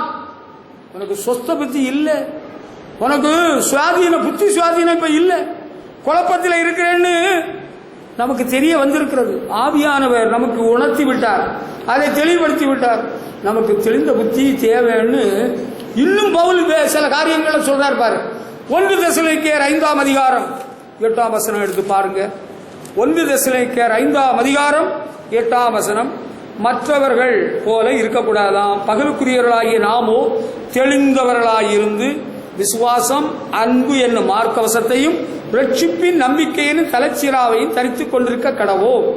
தெளிந்த புத்தி உள்ளவங்க எப்படி இருக்கணும்னு தெசலோனிக்கே சபைக்கு எழுதும் பொழுது பவுல் ஒரு கருத்து குறிப்பிடுகிறார். We belong to the day, so we should control ourselves. We should bear faith and love to protect us. The hope of salvation should be our helmet. எப்படின்னா, நம்ம பகலுக்குரியவர்கள், இரவுக்குரியவர்கள் சொன்னா எல்லா பாவம் அட்டூழியம் அட்டகாசம் எல்லாம் பண்றவங்க அவங்க பாவ மனிதர்கள். நம்ம வெளிச்சத்தின் பிள்ளைகள், தேவனுடைய பிள்ளைகள், இயேசுவின் ரத்தத்தினால் மீட்கப்பட்டவர்கள். நம்ம பகலின் பிள்ளைகளாக வாழ வேண்டியவர்கள். We should control ourselves. அதனால நம்ம கட்டுப்படுத்த வேண்டும், நம்ம கட்டுப்படுத்தி வாழ வேண்டும். அப்படி தெளிந்த புத்தி உள்ளவர்கள் எப்படி இருக்கணும் தெரியுமா? We should bear faith. நமக்கு விசுவாசம் இருக்க வேண்டும். தெளிந்த புத்தி இருக்கா? இருக்கு. உனக்கு ஆண்டவரை பற்றி விசுவாசம் இருக்கா? என்னவோ என்ன நடக்க போகும், எனக்கு நல்லது நடந்தா நல்லது, நல்லது நடக்குதோ கெட்டது நடக்குதோ, நல்லது நடந்தாலும் கெட்டது நடந்தாலும் எனக்கு தலையெழுத்து தான், என்னதான் நடக்கும்னு சொல்ல மாட்டேன். ஆண்டவர் எனக்கு நன்மையானதை தருவார். கர்த்தரை நான் விசுவாசிக்கிறேன், ஆதலால் பேசுகிறேன். ஆபிரகாம் விசுவாசித்தான், அது அவருக்கு நீதியாக எண்ணப்பட்டது. ஹல்லேலூயா. தெளிந்த புத்தினா என்னன்னு தெரியுமா? நான் விசுவாசிப்போரின் அறிவே, என்னை படைத்திட்டேன் அவர் கரத்தில், முடிவு வரை என்னை நடத்திடுவார், மூற்றுமாய் ரட்சிப்பாரே. தெளிந்த புத்தினா நான் ஆண்டவரை விசுவாசிக்கிறேன். என்னுடைய வாழ்வின் உயர்விலும் தாழ்விலும், இன்ப நேரத்திலும் துன்ப நேரத்திலும், என்னுடைய எதிர்காலத்துக்கு ஆண்டவரை விசுவாசிக்கிறேன். என்னுடைய வியாதி நேரத்திலும் ஆண்டவரை விசுவாசிக்கிறேன். என்னுடைய வறுமையிலும் ஆண்டவரை விசுவாசிக்கிறேன். எனக்கு ரோமாக ஒரு பாளையம் இறங்கினாலும் நான் கர்த்தரை விசுவாசிக்கிறேன். என் மேல் யுத்தம் எழும்பினாலும் நான் ஆண்டவரை விசுவாசிக்கிறேன். ஹல்லேலூயா. அதான் தெளிந்த புத்தி. ஆண்டவர் எனக்கு வெளிச்சமாக ரட்சிப்பாக இருக்கிறார், நான் ஆண்டவரை விசுவாசிக்கிறேன். அதனால புலம்பி தவிக்காதே, அவரே உன்னை ஆதரிப்பார், அதிசயம் செய்வார். புலம்பி நான் தவிக்க முடியே. என் வாழ்க்கையில் உன்னிட்ட என்னைக்காவது புலம்பி தவிச்சனா? புலம்பி தவிக்க மாட்டேன். மனுஷன்கிட்ட நான் புலம்பவும் இல்லை, புலம்பி தவிக்கவும் இல்லை. இன்னும் புலம்பவும் மாட்டேன், புலம்பி தவிக்கவும் மாட்டேன். நான் சேவிக்கிற தேவன் ஜீவனுள்ளவர். He is a living God whom I worship. Hallelujah. தெளிந்த புத்தினா உனக்கு புரியுதா? நான் ஆண்டவரை விசுவாசிக்கிறேன். My times are in his hands. என்னுடைய காலங்கள் அவருடைய கரத்தில் இருக்கிறது.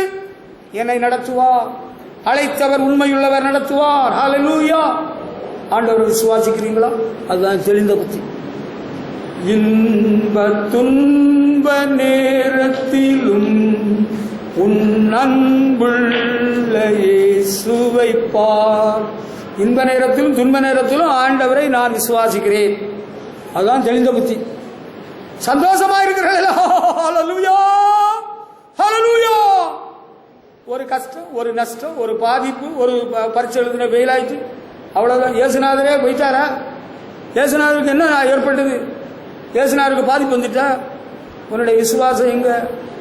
யோபின் மனைவியே, you the wife of Job, யோபின் மனைவியே நீ எப்படி இருக்கிற? அது பழைய ஏற்பாட்டு அம்மா, நீ புதிய ஏற்பாட்டு அம்மா தானே, நீ பரிசுத்தாய் பெற்றவ தானே, உனக்கு விசுவாசம் எப்படி இருக்கு?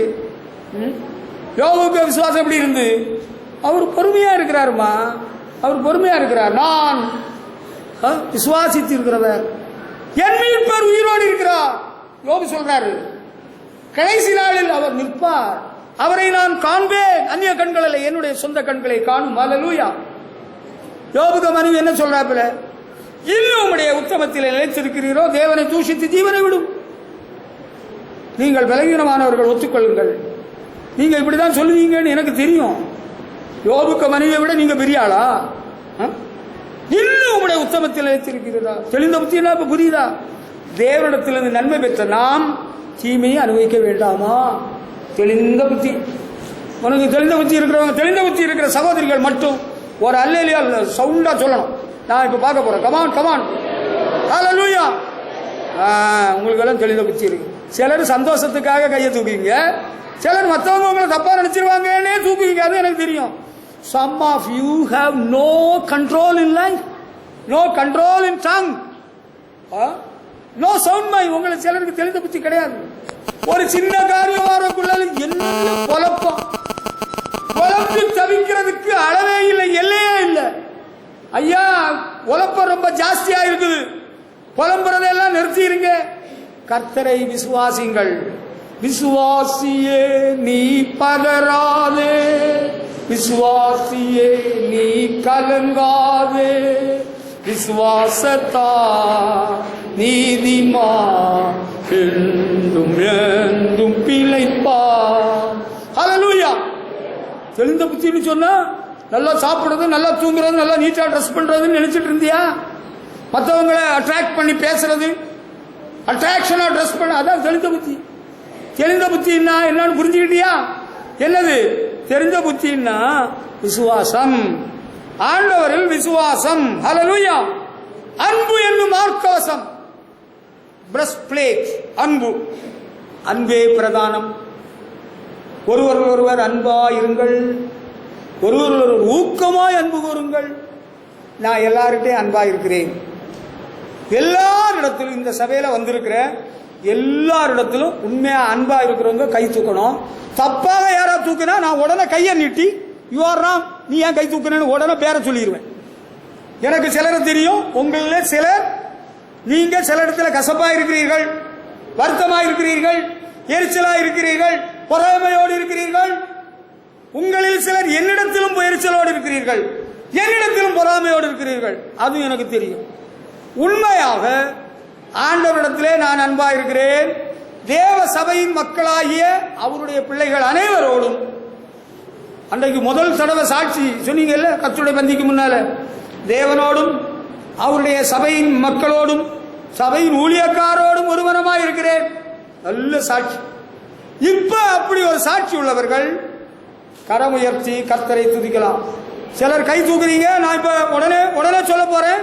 கையை தப்பா தூக்காதுங்க, கீழே போடுங்க. சிலர் தப்பா கை தூக்குறீங்க, கீழே போடுங்க. சிலர் தப்பா கை தூக்குறீங்க, கீழே போடுங்க. இங்க சிலர் தப்பா தூக்க போறீங்க, கையை கீழே போடுங்க. சிலர் உண்மையா தூக்கி இருக்கிறீங்க. God bless you. உண்மையா தூக்குறவங்கள கர்த்தர் ஆசீர்வதிப்பார். எனக்கு யாருடையும் வருத்தம் இல்லை. we love you all. நாங்கள் உங்கள் அனைவரையும் நேசிக்கிறோம். we pray for you daily. உங்களுக்காக நாங்கள் தினமும் ஜெபிக்கிறோம். நீங்கள் வாழ்ந்து சுகமாய் இருக்கும்படி கர்த்தருடைய நாமத்தில் உங்களை ஆசீர்வதிக்கிறோம். we have no bitterness. எங்களுக்கு உங்களிடத்துல கசப்பு இல்லை. we are after your blessing. உங்களுக்கு ஆசீர்வாதத்தை நாங்கள் விரும்புகிறோம், வாஞ்சிக்கிறோம். we bless you from the house of the Lord. கர்த்தருடைய வீட்டில் உங்களை ஆசீர்வதிக்கிறோம். அப்படிப்பட்டவங்க தான் இன்றைக்கு கர்த்தருடைய பந்தியிலே பங்கு பெற தகுதியுடையவர்கள். மற்றவங்களை நான் கண்டம் பண்ணல, நான் ஒழிச்சு கட்டல, ஒதுக்கி கட்டல. நான் யாவரோடும் சமாதானமாக இருக்கிறேன். அதுக்காக நீங்க நான் போறேன் என்ன ஒதுக்கிட்டாரு, வேணும்னே என்ன துண்டு போட்டுட்டாரு. No, correct your life today. Let there be no bitterness in your life. நான் கும்பகோணத்துக்கு தாராபுரத்திலிருந்து ஆண்டவரை அனுப்பின வேளையில் I had so much of bitterness towards my brothers. என்னுடைய சகோதரர்களை குறித்து எனக்கு பயங்கர கசப்பு இருந்தது. அப்ப எனக்கு ஆலோசனை கொடுத்த தேவ மனிதன் என்னுடைய மாமனார் பாஸ்டர் தாமஸ் வாக்கர் சொன்னாப்புல, உங்கள் சகோதரர்களை குறித்து உங்களுக்கு எந்த கசப்பு இருக்கக்கூடாது, அப்பதான் ஆண்டவர் உங்களை ஆசீர்வதிப்பார். அந்த கசப்பு என்ன விட்டு போறதுக்கு நான் எவ்வளவு நாள் உபவாசித்தேன், அழுதேன், ஜெபம் பண்ணேன்னு உங்களுக்கு தெரியாது. Now I tell you in the name of the living God, in His living presence, அவருடைய பரிசுத்த சமூகத்தில் ஆண்டவருடைய நாமத்தில் சொல்றேன், I love my brothers so much. என்னுடைய சகோதரர்களை நான் மிகவும் நேசிக்கிறேன். அவர்களை பற்றி எனக்கு கசப்பே கிடையாது. உங்களை பற்றியும் கசப்பு இல்லை, என்னுடைய சகோதரர்களை பற்றியும் கசப்பு இல்லை.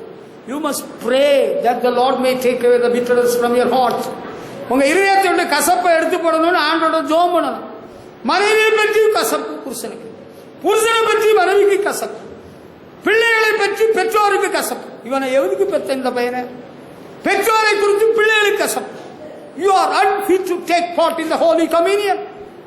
Repent. மனம் திரும்பு. ஆண்டவரே, அந்த தீய மனதை மாற்ற வாரும் தூய ஆவியே, தூய ஆவியே, கனநேய மேவியே, தீய மனதை மாற்ற வாரும் தூய ஆவியே.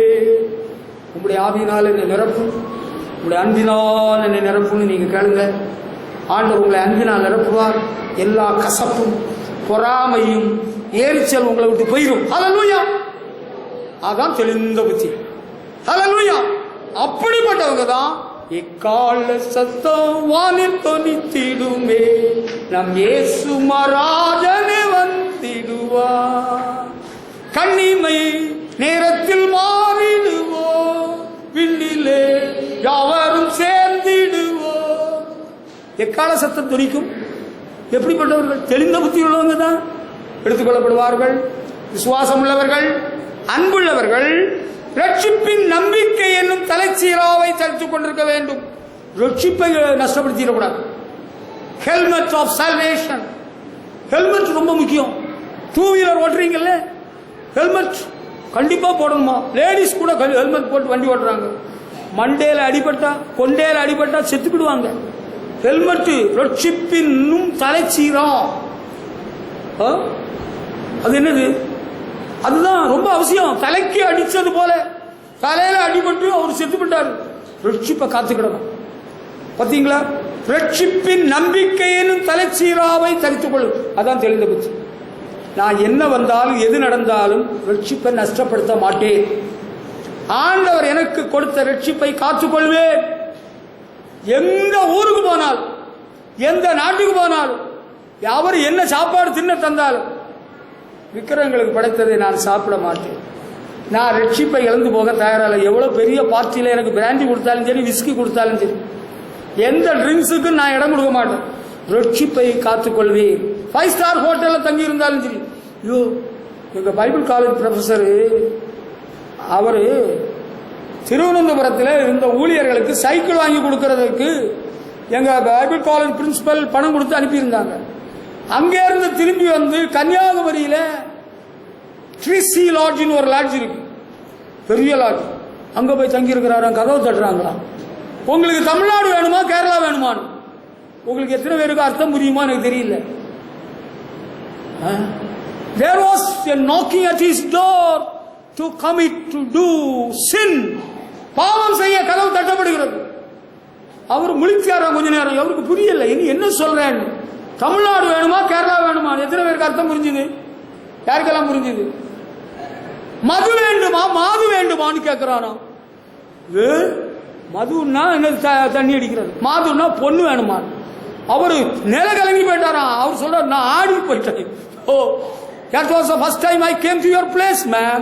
அப்போ முதல் தடவை வந்து எனக்கு இன்னும் புரியல, பயந்து நடுங்கிட்டேன். He did not give room for the devil. Hallelujah. ரட்சிப்பென்னும் தலைச்சீரா பத்திரமா காத்துக்கிடதான் தெளிந்த புத்தி. ஹல்லேலூயா. வேசித்தனத்துக்கு விலகி ஓடுங்கள். பாவம் செய்யும். என்ன பாவம் தான் அவன் செய்ய சொல்றான் பாப்பமே. அந்த ட்ரக் அடிக்ட் அவன் என்ன பாவம் செய்ய சொல்றான் பாப்போம். நீ என்ன செய்ய சொல்ற? கையை நீட்டுன்னு சொல்றான். சரி, கையை நீட்டுவோமே. அவன் ஒரு ஊசி இருக்குது இதை குத்த போறேன்னு சொல்றான். சரி அவன் குத்தட்டுமே, அதுலதான் இருக்கு போத வஸ்து இருக்கு. அது போட்ட பிறகு நீ அப்படியே சாந்தி வாங்கி விழுந்துருவ, அவன் ஒன்ன வீணாக்கிடுவான். That's all. ரட்சிப்பென்னும் தலைச்சீராவை தரித்துக் கொண்டிருப்பதுதான் தெளிந்த புத்தி. ரட்சிப்பை நான் இழந்து போக தயாரா இல்லை. அந்த சாத்ராக் மேஷாக் ஆபத்தின போல நாங்கள் ஆராதிக்கிற தேவன் விடுவிக்க வல்லவர். இதை வணங்க மாட்டோம். ஹல்லேலூயா. ராஜா எனக்கு கடவுள் கிடையாது, ஆண்டவர் தான், ஜீவனுள்ள தேவன் தான் என்னுடைய ஆண்டவர். அவரை தான் நான் வணங்குவேன், அவரை தான் சேவிப்பேன். மதமாற்ற தடுப்பு சட்டம் இப்போ அம்மா கொண்டு வர மாட்டாங்க, தெரிஞ்ச விஷயம். அவங்க மனம் திரும்பிட்டாங்க. நான் அவங்களுக்காக டெய்லி ஜெபம் பண்ணுறேன். நம்முடைய முதலமைச்சருக்காக, அவங்க பாதுகாப்புக்காக, சுகத்துக்காக, நல்லாட்சிக்காக. சத்தியமாக சொல்கிறேன், நல்ல மனசோடு சொல்ல நம்ம ஜெபம் பண்ணணும். தேசத்தின் நன்மைக்காக ஜெபம் பண்ணணும். அது நமக்கு நம்மையில் விழுந்த கடமை, நம்ம அதை செய்யணும். ரைட். முன்னால கொண்டு வந்தாங்க, வாபஸ் வாங்கிட்டாங்க. ரொம்ப சந்தோஷம். அப்படி ஒரு சட்டம் ஒருவேளை யார் ஆட்சி என்ன இந்த ஒரு காலத்தில் வந்தாலும் ரட்சிப்பை நாம் நஷ்டப்படுத்த தயாராக இல்லை. நீ எனக்கு என்ன தந்தாலும் நீ இழுக்கிற இழுப்புக்கு நான் வர தயாராக இல்லை. அழைப்பையும் அபிஷேகத்தை நஷ்டப்படுத்த முடியாது. ஹல்லேலூயா. அழைப்பு மேலானது, தேவன் கொடுத்த அபிஷேகம் விசேஷித்தது. நான் ரட்சிப்பை காத்துக் கொள்வதில் ஜாக்கிரதையா இருப்பேன். அதுதான் தெளிந்த புத்தி. ஹல்லேலூயா. நீங்க உங்க கதை எப்படி? விழிப்பு ஜபத்தில் அன்னைக்கு சொன்ன பார்த்தீங்களா? விசுவாசி ஒருத்தருக்கு வீட்டில் திறந்த உடனே இருக்குது சாமி படங்கள் இருக்கிறது. வெள்ளை அடிக்கப்பட்ட கல்லறை. அவன் கர்த்தருடைய பிள்ளை இல்லை, அவன் கிறிஸ்துவை மறுதலித்தவன், அன்றி கிறிஸ்துவின் ஆவியை உடையவன். நம்ம ஆண்டவருக்காக வைராக்கியமா கடைசி மட்டும் வாழணும். அதுதான் தெளிந்த புத்தி. சாகத்தான் போறேன்னு தெரிஞ்சாலும் எனக்கு திருநீர் வேண்டாம், குங்குமம் வேண்டாம், எனக்கு நீங்க கொண்டு வந்த எதுவும் வேண்டாம், எனக்கு ஆண்டவர் இயேசு போதும். ஹல்லேலூயா. ஆண்டவருக்காக வைராக்கியமாய் வாழ்கிற வாழ்க்கை தான் தெளிந்த புத்தி. ஹல்லேலூயா. மாதாவை கொண்டு வந்திருக்கிற, மாதாவை நீ தொட்டுட்டேன்னா உனக்கு இப்பவே வல்லமை வந்துடும். மாதாவிட்டேருந்து வந்துடும் வல்லமை. அப்படி இழுத்து கொண்டு வந்துடும் மேக்னட்டிக் பவர். அப்படி ஒரு பவரே எனக்கு தேவையில்லை. ஆண்டவரிடத்திலிருந்து தான் வல்லமை புறப்பட்டது என்று நான் பைபிளில் படிச்சிருக்கிறேன். இயேசு கிறிஸ்துவின் வஸ்திரத்திலிருந்து வல்லமை புறப்பட்டது. மாதாவிடத்திலிருந்து வல்லமை ஒரு நாளும் புறப்படலை. பைபிளில் இல்லை. பைபிளில் இல்லாதது சொல்லாதே, வேதத்தில் இல்லாததை சொல்லாதே. முடிஞ்சு போச்சு. இப்ப ரட்சிப்பெனும் தலைச்சீராவை உடையவர்களாக இருப்பதுதான். ரட்சிப்பை இழந்து போனால், இவ்வளவு பெரிதான ரட்சிப்பை நாம் நஷ்டப்படுத்தினால் தண்டனைக்கு தப்பிக்க முடியாது. பெண்ணை கட்டிடலாம், அழகான பெண்ணை கட்டிடலாம், பணக்கார வீட்டு பெண்ணை கட்டிடலாம், பணக்கார மாப்பிள்ளை கிடைச்சிடலாம், பெரிய வீட்டுக்கு போயிடலாம். ரட்சிப்பை நஷ்டப்படுத்தினார். உலகம் முழுவதையும் ஆதாயம் பண்ணி கொண்டாலும் உன்னுடைய ஆத்மாவை நஷ்டப்படுத்தினால் லாபம் என்ன? உனக்கு லாபம் என்ன? அன்பான தாயே, தகப்பனே, உங்க பிள்ளைங்க எல்லாம் ரட்சிக்கப்படாம இருந்தா, அவங்க பெரிய பிரபுக்களாக இருக்கலாம், அமைச்சர்களாக இருக்கலாம், அவங்க மாதம் 10 லட்சமே சம்பாதிக்கட்டுமே, அவர்கள் நித்தியத்தை எங்கே கழிப்பார்கள்? Come on, give your answer now. You love your children so much, it is good. உங்க பிள்ளைகளை நேசிக்கிறீங்க, ரொம்ப சந்தோஷம். நீங்கள் அப்படிதான் இருக்கணும். You love your husband. உங்க புருஷன்மாரை நேசிக்கிறீங்க. Is he saved? அவர் ரட்சிக்கப்பட்டாரா? உங்க பிள்ளைங்க ரட்சிக்கப்பட்டாங்களா? நல்ல சாப்பாடு கொடுத்தீங்க, துணிமணி வாங்கி கொடுத்தீங்க, சந்தோஷமா இருந்தீங்க, எல்லாம் நல்லது. நீங்க பரலோகத்துக்கு வந்துட்டீங்க. உங்க பிள்ளைங்க, உங்க புருஷன் நிறைய போனா அப்படி இருக்கும். இந்த சபையோட ஒரு விசுவாசி வெளியூர்ல இருக்கிற ஒரு இன்ஜினியருடைய மனைவி, அவ ரொம்ப பயபக்தி உள்ளவள், ஆண்டவர் நேசிக்கிறா, நிறைய ஜோம் பண்ணி நிறைய காரியங்களை சாதிச்சுட்டவ. படிப்பே வராதவ படிச்சு அவ மேல்நிலை பட்டதாரி ஆகிவிட்டாள். MA BEd படிச்சுட்டான். Very good. அவ ஒரு வீட்டுக்கு 2 வீடு கட்டிட்டான். கும்பகோணத்துல ஒரு 25-30 லட்சத்துக்கு ஒரு வீடு கட்டிட்டா, நல்ல வீடு. இப்ப 50 லட்சத்துக்கு கட்ட முடியாது. சென்னையிலையும் வீடு வாங்கிவிட்டா, கார் வாங்கிட்டா, மோட்டார் சைக்கிள் வாங்கிட்டா. அவ புருஷனுக்கு பெரிய சம்பாத்தியம். அவ பிளைன்ல வருவா, பிளைன்ல போவா. போன் பண்ற வேளையில நான் கேட்பேன், உங்க புருஷன் ரட்சிக்கப்பட்டுட்டாரா? புருஷன் ஞானஸ்நானம் வாங்கிட்டாரா? நீ என்ன ஜெபம் பண்ற? உலக காரியத்துக்காக தாயே நீ ஜெபம் பண்றத நான் குறை சொல்லல. நீ ஜெபம் பண்ணி உலக பிரகாரமான ஆசீர்வாதங்கள் எல்லாம் தகப்பனே நீங்கள் பெற்றுக்கொண்டது சந்தோஷம். How about the salvation of your own son? உங்க பிள்ளைகளோட ரட்சிப்பு என்ன? உங்க குடும்பத்தின் நபர்களுடைய நிலைமை என்ன? நீங்க கொஞ்சம் கண்ணீர் வடிக்கணுங்க, கொஞ்சம் ஆண்டவர்கிட்ட அழகுங்க. அதுதான் தெளிந்த புத்தி. ஹல்லேலூயா. அதுல உங்களுக்கு தெளிவு கிடைச்சிருக்கா? நம்ம ரட்சிப்பையும் காத்துக்கிடணும். கர்த்தராகிய இயேசு கிறிஸ்துவை விசுவாசி, அப்பொழுது நீயும் உன் வீட்டாரும் ரட்சிக்கப்படுவீர்கள். ஹல்லேலூயா. ஆண்டவரை விசுவாசிக்கிறீங்களா? ஆண்டவரை கேட்கணும். என்னுடைய அண்ணன் ஒருத்தர் டிவியில பிரசவம் பண்ணுவார், ஆசீர்வாத டிவியில. அவர் நல்ல ஒரு ஊழியக்காரர். அவருக்கு குடும்பத்தில் ஒருத்தருமே ரட்சிக்கப்படலையா. அவர் அந்த வசனம், அப்போஸ்தலர்களுடைய வசனத்தை கண்டுபிடிச்ச உடனே, படிச்ச உடனே பைபிளை கை வச்சாராம். கர்த்தராகிய இயேசு கிறிஸ்துவை விசுவாசி, believe on the Lord Jesus Christ and you and your family shall be saved. நீ உன் வீட்டார் ரட்சிக்கப்படுவீங்கன்னு சொல்லி இருக்கிறீர்கள் ஆண்டவரே. என்னுடைய தகப்பன், தாய், தம்பி, தங்கைகளை ரட்சிக்கணும்னு ஜெபம் பண்ணாராம். அவருடைய அப்பா, அம்மா, தம்பி, தங்கைகள் எல்லாரையும் ரட்சித்து அவருடைய ஊழியத்தில் இருந்து விலக்கரமாக இருக்கிறார்கள். ஹல்லேலூயா. கர்த்தருக்கு மகிமை செலுத்துவோம். ஹல்லேலூயா.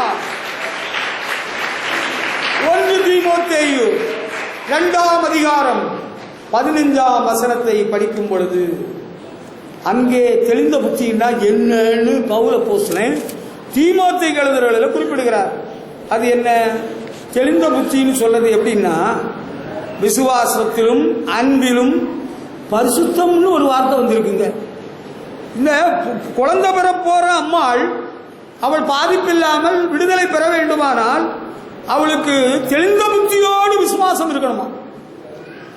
தெளிந்த புத்தியோடு விசுவாசம், தெளிந்த புத்தியோடு அன்பு, தெளிந்த புத்தியோடு பரிசுத்தம். பரிசுத்தம்னா என்ன? பரிசுத்தம்னா பரிசுத்தம்.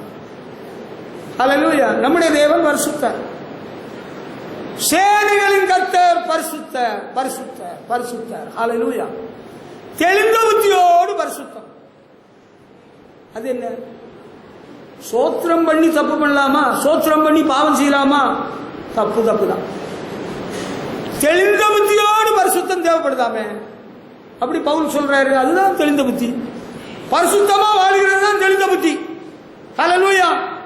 நாங்க சபைக்கு போறோம், ஞானஸ்நானம் பெறுகிறோம், நாங்க பரிசுத்தாய் பெற்றோம், சில ஆண்டுகள் இந்த சபையில் ஆராதிச்சோம், இப்ப நாங்க உங்க சபைக்கு வந்திருக்கிறோம். எனக்கு வாழ்க்கையின் சூழ்நிலை இப்படி, நான் முதல்ல ஒரு மனைவியை கல்யாணம் பண்ணியிருந்தேன், எனக்கு பிள்ளைகள் இருந்து, இப்ப அந்த மனைவியை விட்டுட்டேன், இப்ப இன்னொருத்தைய கூட்டிட்டு வந்திருக்கிறேன், அவளை விவாகரத்து பண்ணுக்கு முன்னாலே இவளை சேர்த்துக்கிட்டேன். அதை சொல்ல மாட்டான், அது சொல்ல மாட்டான். அது சொல்லாமலே அதை முழுங்கிட்டு இப்ப இவளை மனைவியாக வைத்திருக்கிறேன், மனைவியாக வைத்திருக்கிறாப்லையா வைத்திருக்கிறேன். நாங்க ஆண்டவரை சேவிக்கணும், உங்க சபையில வந்துட்டோம். பழைய சபையில நாங்க இருந்தா எங்களை தப்பா பார்ப்பாங்க. நானும் என் மனைவியை விட இவ்வளவு தான் இப்ப ரொம்ப நேசிக்கிறேன். அப்படியா? இதுதான் பரிசுத்தமா? அல்லேலூயா. அது பரிசுத்தமா? அல்லேலூயான்னு சத்தமா சொல்ற பரிசுத்தமா? ஒழுக்கமா ஒழுங்கா வாழ்றதுதான் பரிசுத்தம். நீ போடா, நீ இல்லைன்னா எனக்கு வேற ஆளா கிடைக்காது. எனக்கு ஆளெல்லாம் ரெடி ஆயிடுச்சு. என் ஃப்ரெண்டுக்கு தம்பி ஒருத்தன் இருக்கிறான், அவன் எனக்கு எல்லாம் ஒத்துக்கிட்டாச்சு, எல்லாம் முடிச்சுட்டாப்ல. பாஸ்டர்கிட்ட சொல்லி எல்லாம் எனக்கு முடிக்க வேண்டியதான். பாஸ்டர் தான் மேரேஜ் ரெஜிஸ்டர் ஆச்சு. அவர்கிட்ட சொன்ன சந்தோஷமா அவர்கிட்ட காணிக்க கொடுத்து திரும்ப ஸ்வீட் எல்லாம் வாங்கி கொண்டு கொடுத்துட்டா அவர் உடனே ரெஜிஸ்டர்ல கையெழுத்து போட்டு அவர் கல்யாணம் நடத்தி வச்சிருவார். இழிச்ச வாயம் இருக்கான்னு நினைச்சுக்கிட்டு இருக்கிறியா? 6 மாசம் 8 மாசத்துல பிறந்த வேண்டாம் நினைக்கிற? அப்படி கிடையாது. இழிச்ச வாங்க எவனும் இல்லை. ஒழுக்கக்கேடா ஒழுங்கீனமா கல்யாணம் ஏதாவது பண்ண கட்டணும்னா அதுக்கு ரெஜிஸ்டார் ஆபீஸ் இருக்கு, அது கல்யாணம் மண்டபம் இருக்கு, அங்க வைபவம் நடத்திக்கலாம். அப்படிப்பட்ட விருந்துக்கு நான் வரவும் மாட்டேன், அப்படிப்பட்ட ரெஜிஸ்டார் ஆபீஸுக்கு நான் போக மாட்டேன். நமக்கு அங்க வேலை கிடையாது. தெளிந்த புத்தி என்பது பரிசுத்த வாழ்க்கையை குறிக்கிறது. ஹல்லேலூயா. ஐயோ, இது ரொம்ப கஷ்டமா இருக்குல்ல? இது ரொம்ப கஷ்டம்தான், உண்மையிலே கஷ்டம்தான். ஆனா ஆண்டவருடைய கிருபை இருந்தால் பரிசுத்தமாய் வாழ கிருபை தருவார். ஹல்லேலூயா, ஹல்லேலூயா. ஆண்டவரை முடியலையே, முடியலைன்னா அதுக்கு ஒரு விஷயம் இருக்கு தெரியுமா? அது காரணம் பவுல் சொல்றாரு, எனக்குள் வாசமா இருக்கிற பாவமே அப்படி செய்கிறது. Take away the sins from me, Lord. என்னிடத்தில் இருக்கிற பாவங்களை எல்லாம் என்னை விட்டு அகற்றணும்னு ஜெபம் பண்ணு. தேவனே, சுத்த இருதயத்திலே சிருஷ்டியும், create in me a clean heart, pure heart. ஆண்டவரே, என்னை சுத்திகரியும். கர்த்தரிடத்தில் நீ கேட்டா ஆண்டவர் சுத்திகரிப்பா. இயேசு கிறிஸ்து இரத்தம் சகல பாவங்களை நீக்கி நம்மை சுத்திகரிக்கும். ஹல்லேலூயா. மறைக்க கூடாது, அறிக்கை செய்து விட்டுட்டா இரக்கம். தெளிந்த புத்தினா என்னது? பரிசுத்தமா வாழுகிறது தான் தெளிந்த புத்தி. ஹல்லேலூயா. தெரிஞ்சவங்களுக்கு பைக்கில் எல்லாம் ஏறி போறது தெளிந்த புத்தி கிடையாது. You have no self control. You run after boys, you run after girls. You have no self control. Self control is nothing but holiness unto God. Self control na புரியுதா?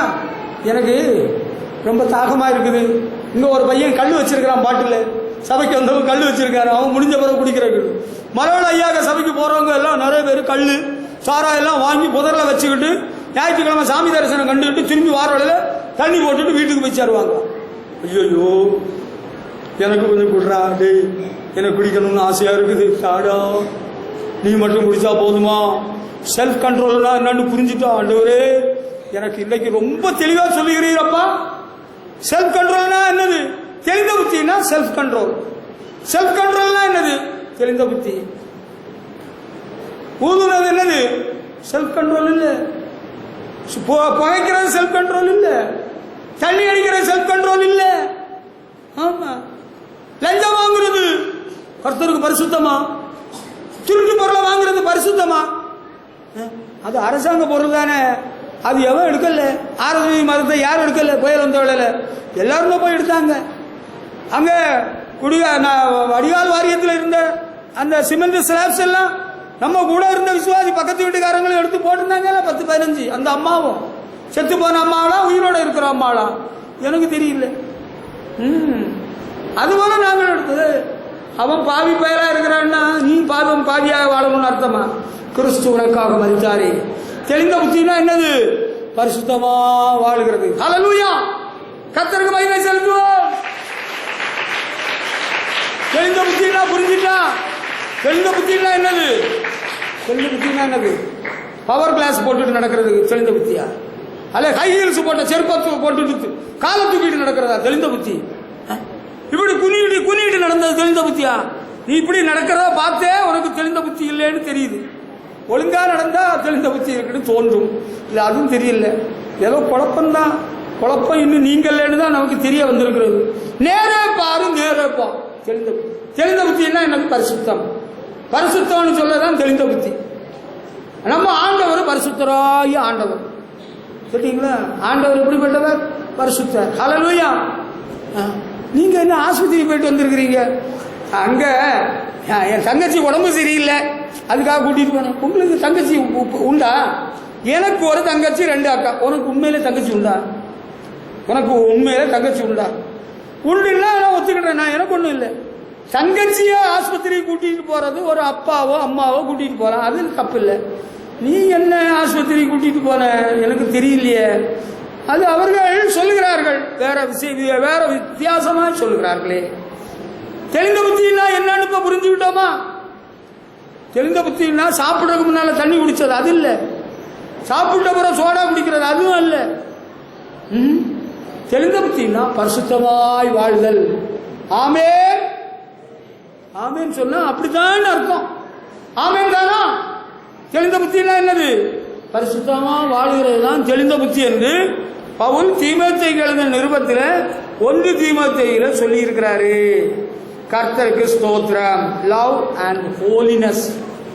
ஹல்லேலூயா. அடுத்து தெளிந்த புத்தினா வேற என்ன சொல்றாருன்னு படிச்சிருவோம்.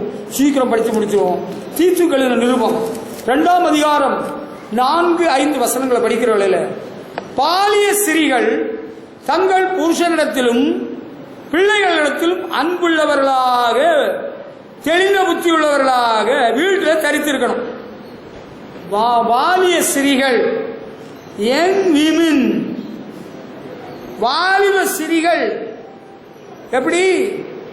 they will teach the control younger women to love their husbands and children. They will teach them to be wise and pure, to take care of their homes, to be kind, to be willing to serve their husbands. எப்படி? பாலிய ஸ்திரீகள், கல்யாணமான இளவயது ஸ்திரீகள் தெளிந்த புத்தினா என்னன்னு உங்களுக்கு தெரியுமா? ஏது பவுலப்போஸ்தலன் தீத்துக்கு எழுதின நிருபத்திலே குறிப்பிடுகிறார். அவங்க என்ன செய்யணுமா? யங் விமென், பாலிய ஸ்திரீகள் புருஷனிடத்திலும் பிள்ளைகளிடத்திலும் அன்புள்ளவர்களாக இருக்க வேண்டும். ஹல்லேலூயா.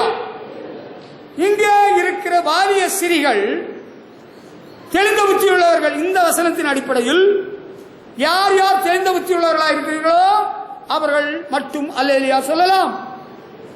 தெளிந்த புத்தியுள்ளவர்களாக இருக்கிற சிறிகள் அவங்க எப்படி இருக்கணுமா? தெளிந்த புத்தியுள்ளவர்களாக இருக்கிறவர்கள் என்ன செய்வாங்க? புருஷரிடத்திலும் பிள்ளைகளிடத்திலும் அன்புள்ளவர்களாக இருப்பார்கள். ஹல்லேலூயா. புருஷரிடத்துல உங்க புருஷன்மார்கிட்ட அன்பா இருக்கிற மனைவிமார் யாராவது இருப்பீங்க, இருக்கிறவங்க அல்லேலூயா சொல்லலாம், தடை இல்லை.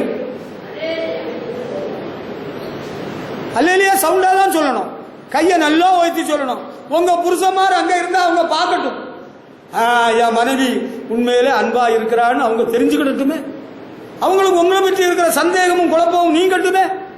தேவ சபையிலே வந்து போராளையில சந்தேகம், குழப்பம், கலக்கம், தடுமாற்றம், பேய் கோளாறுகள் எல்லாம் நீங்கட்டும்.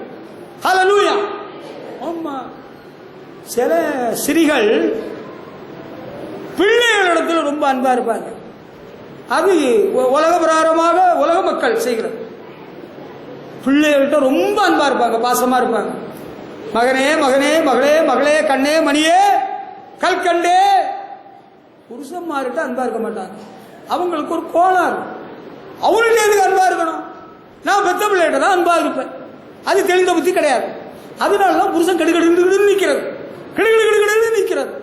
அதனாலதான் வாழ்க்கை, குடும்ப வாழ்க்கை சுமூகமாக இல்லை. You are not loving your husband. Next to the Lord God, you are supposed to love your husband first.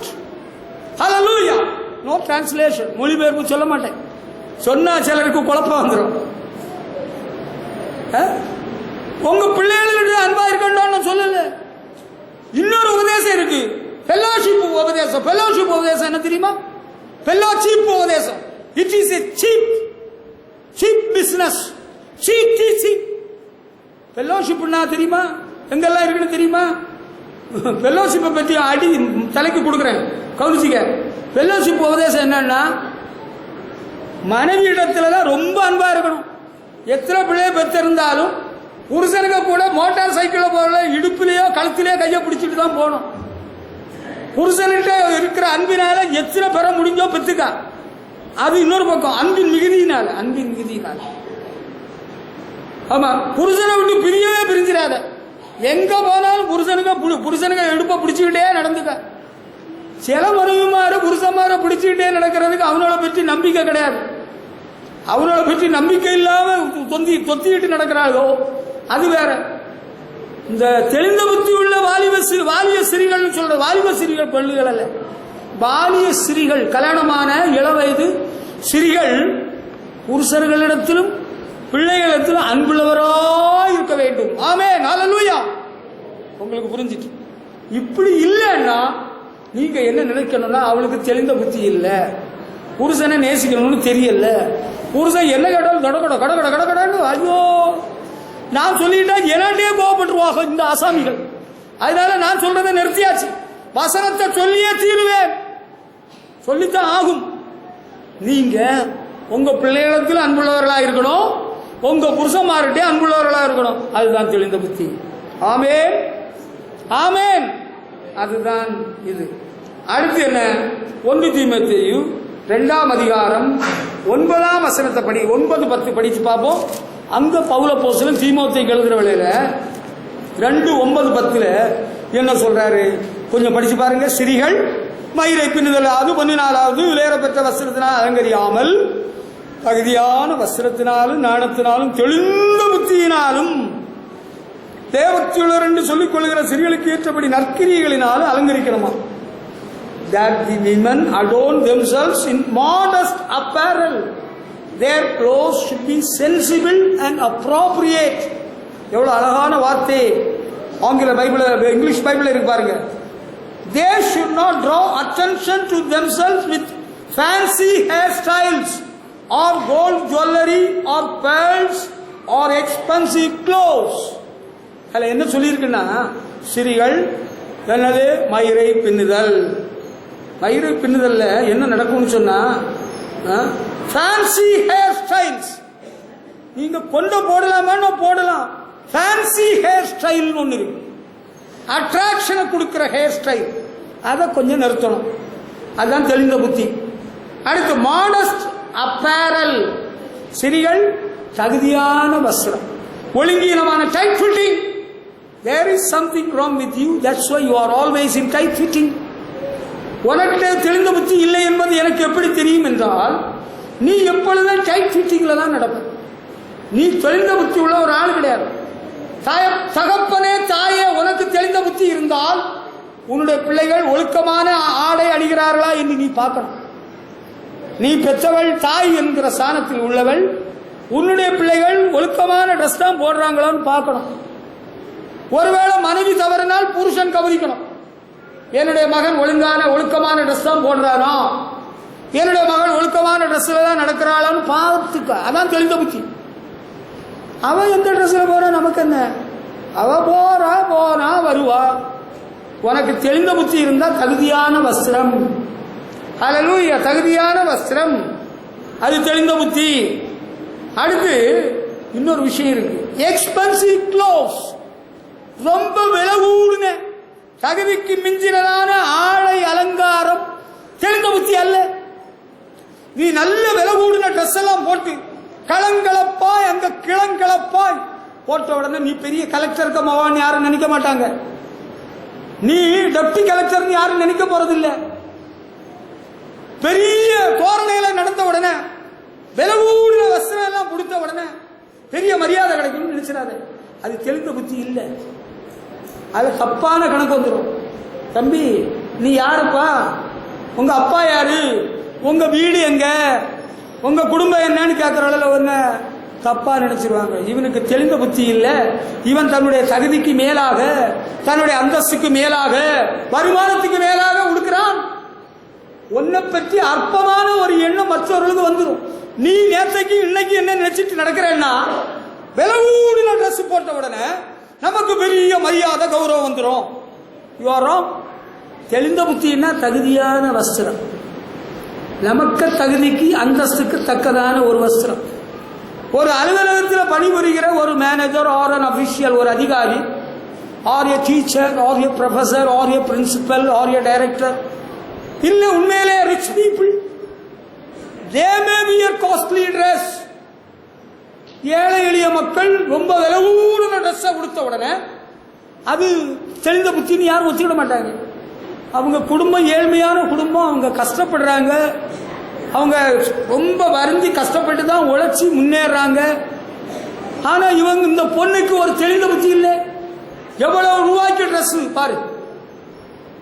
தெளிந்த புத்தி இருந்தால் நம்முடைய தகுதிக்கு ஏற்ற ட்ரெஸ்ஸை நம்ம உடுக்கலாம்.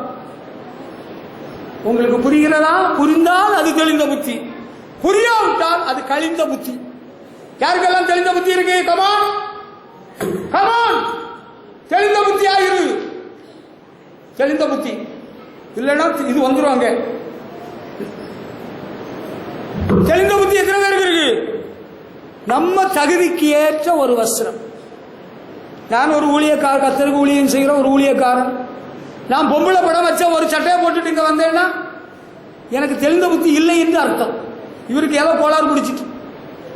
நான் ஒரு டி ஷர்ட் போட்டுக்கொண்டு ஹல்லேலூயா, எனக்கு தெளிந்த புத்தி கிடையாது. எந்த பயலானாலும் அவருக்கு தெளிந்த புத்தி இல்லை.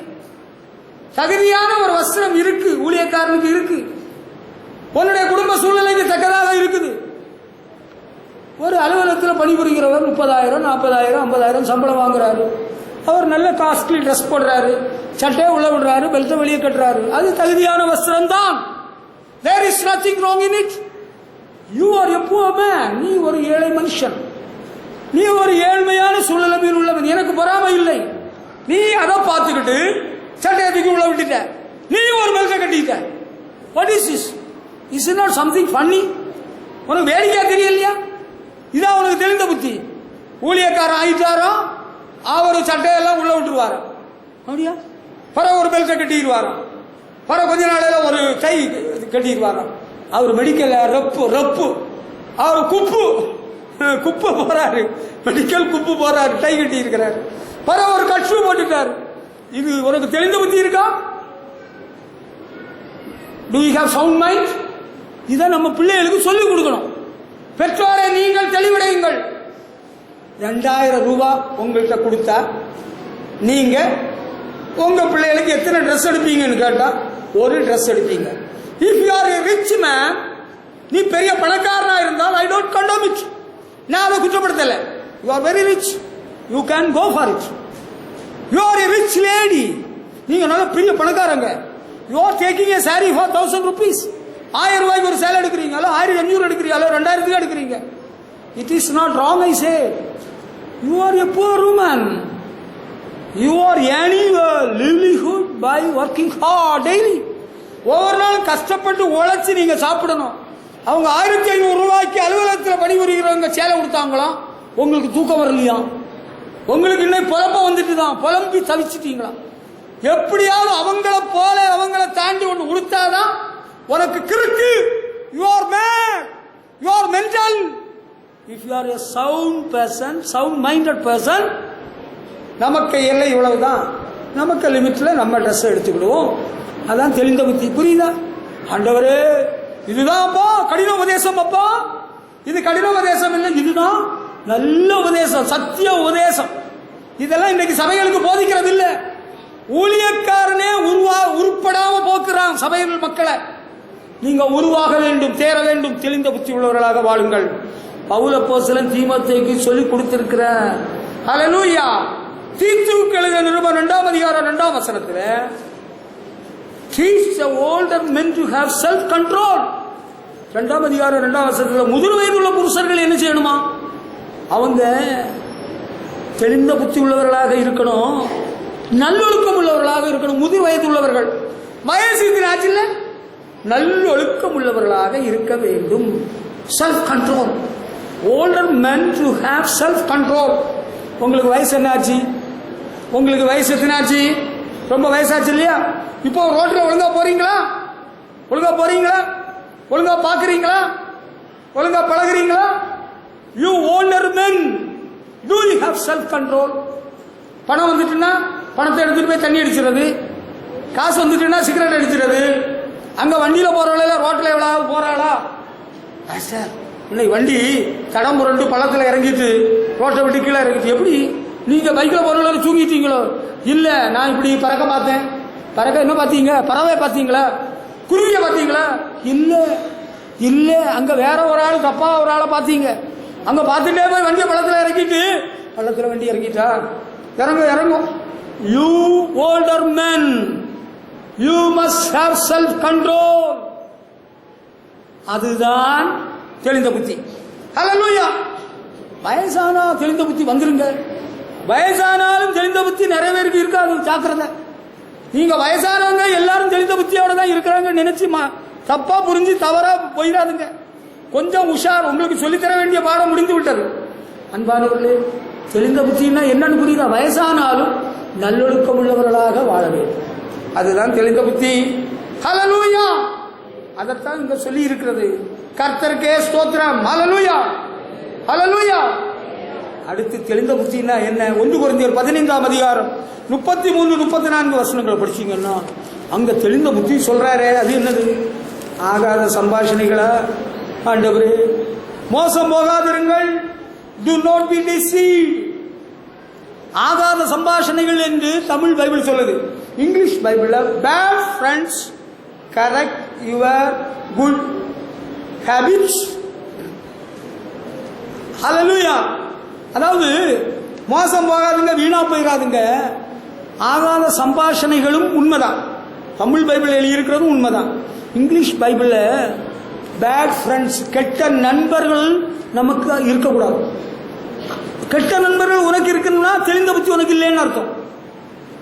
கெட்ட வார்த்தைகள் ஆகாத சம்பாஷணைகளை பேசுறேன்னா உனக்கு தெளிந்த புத்தி இல்லைன்னு அர்த்தம். கேட்டீங்களா? கெட்ட சம்பாஷணைகள் நமக்கு இருந்ததுன்னா எனக்கு தெளிந்த புத்தி இல்லைன்னு அர்த்தம்.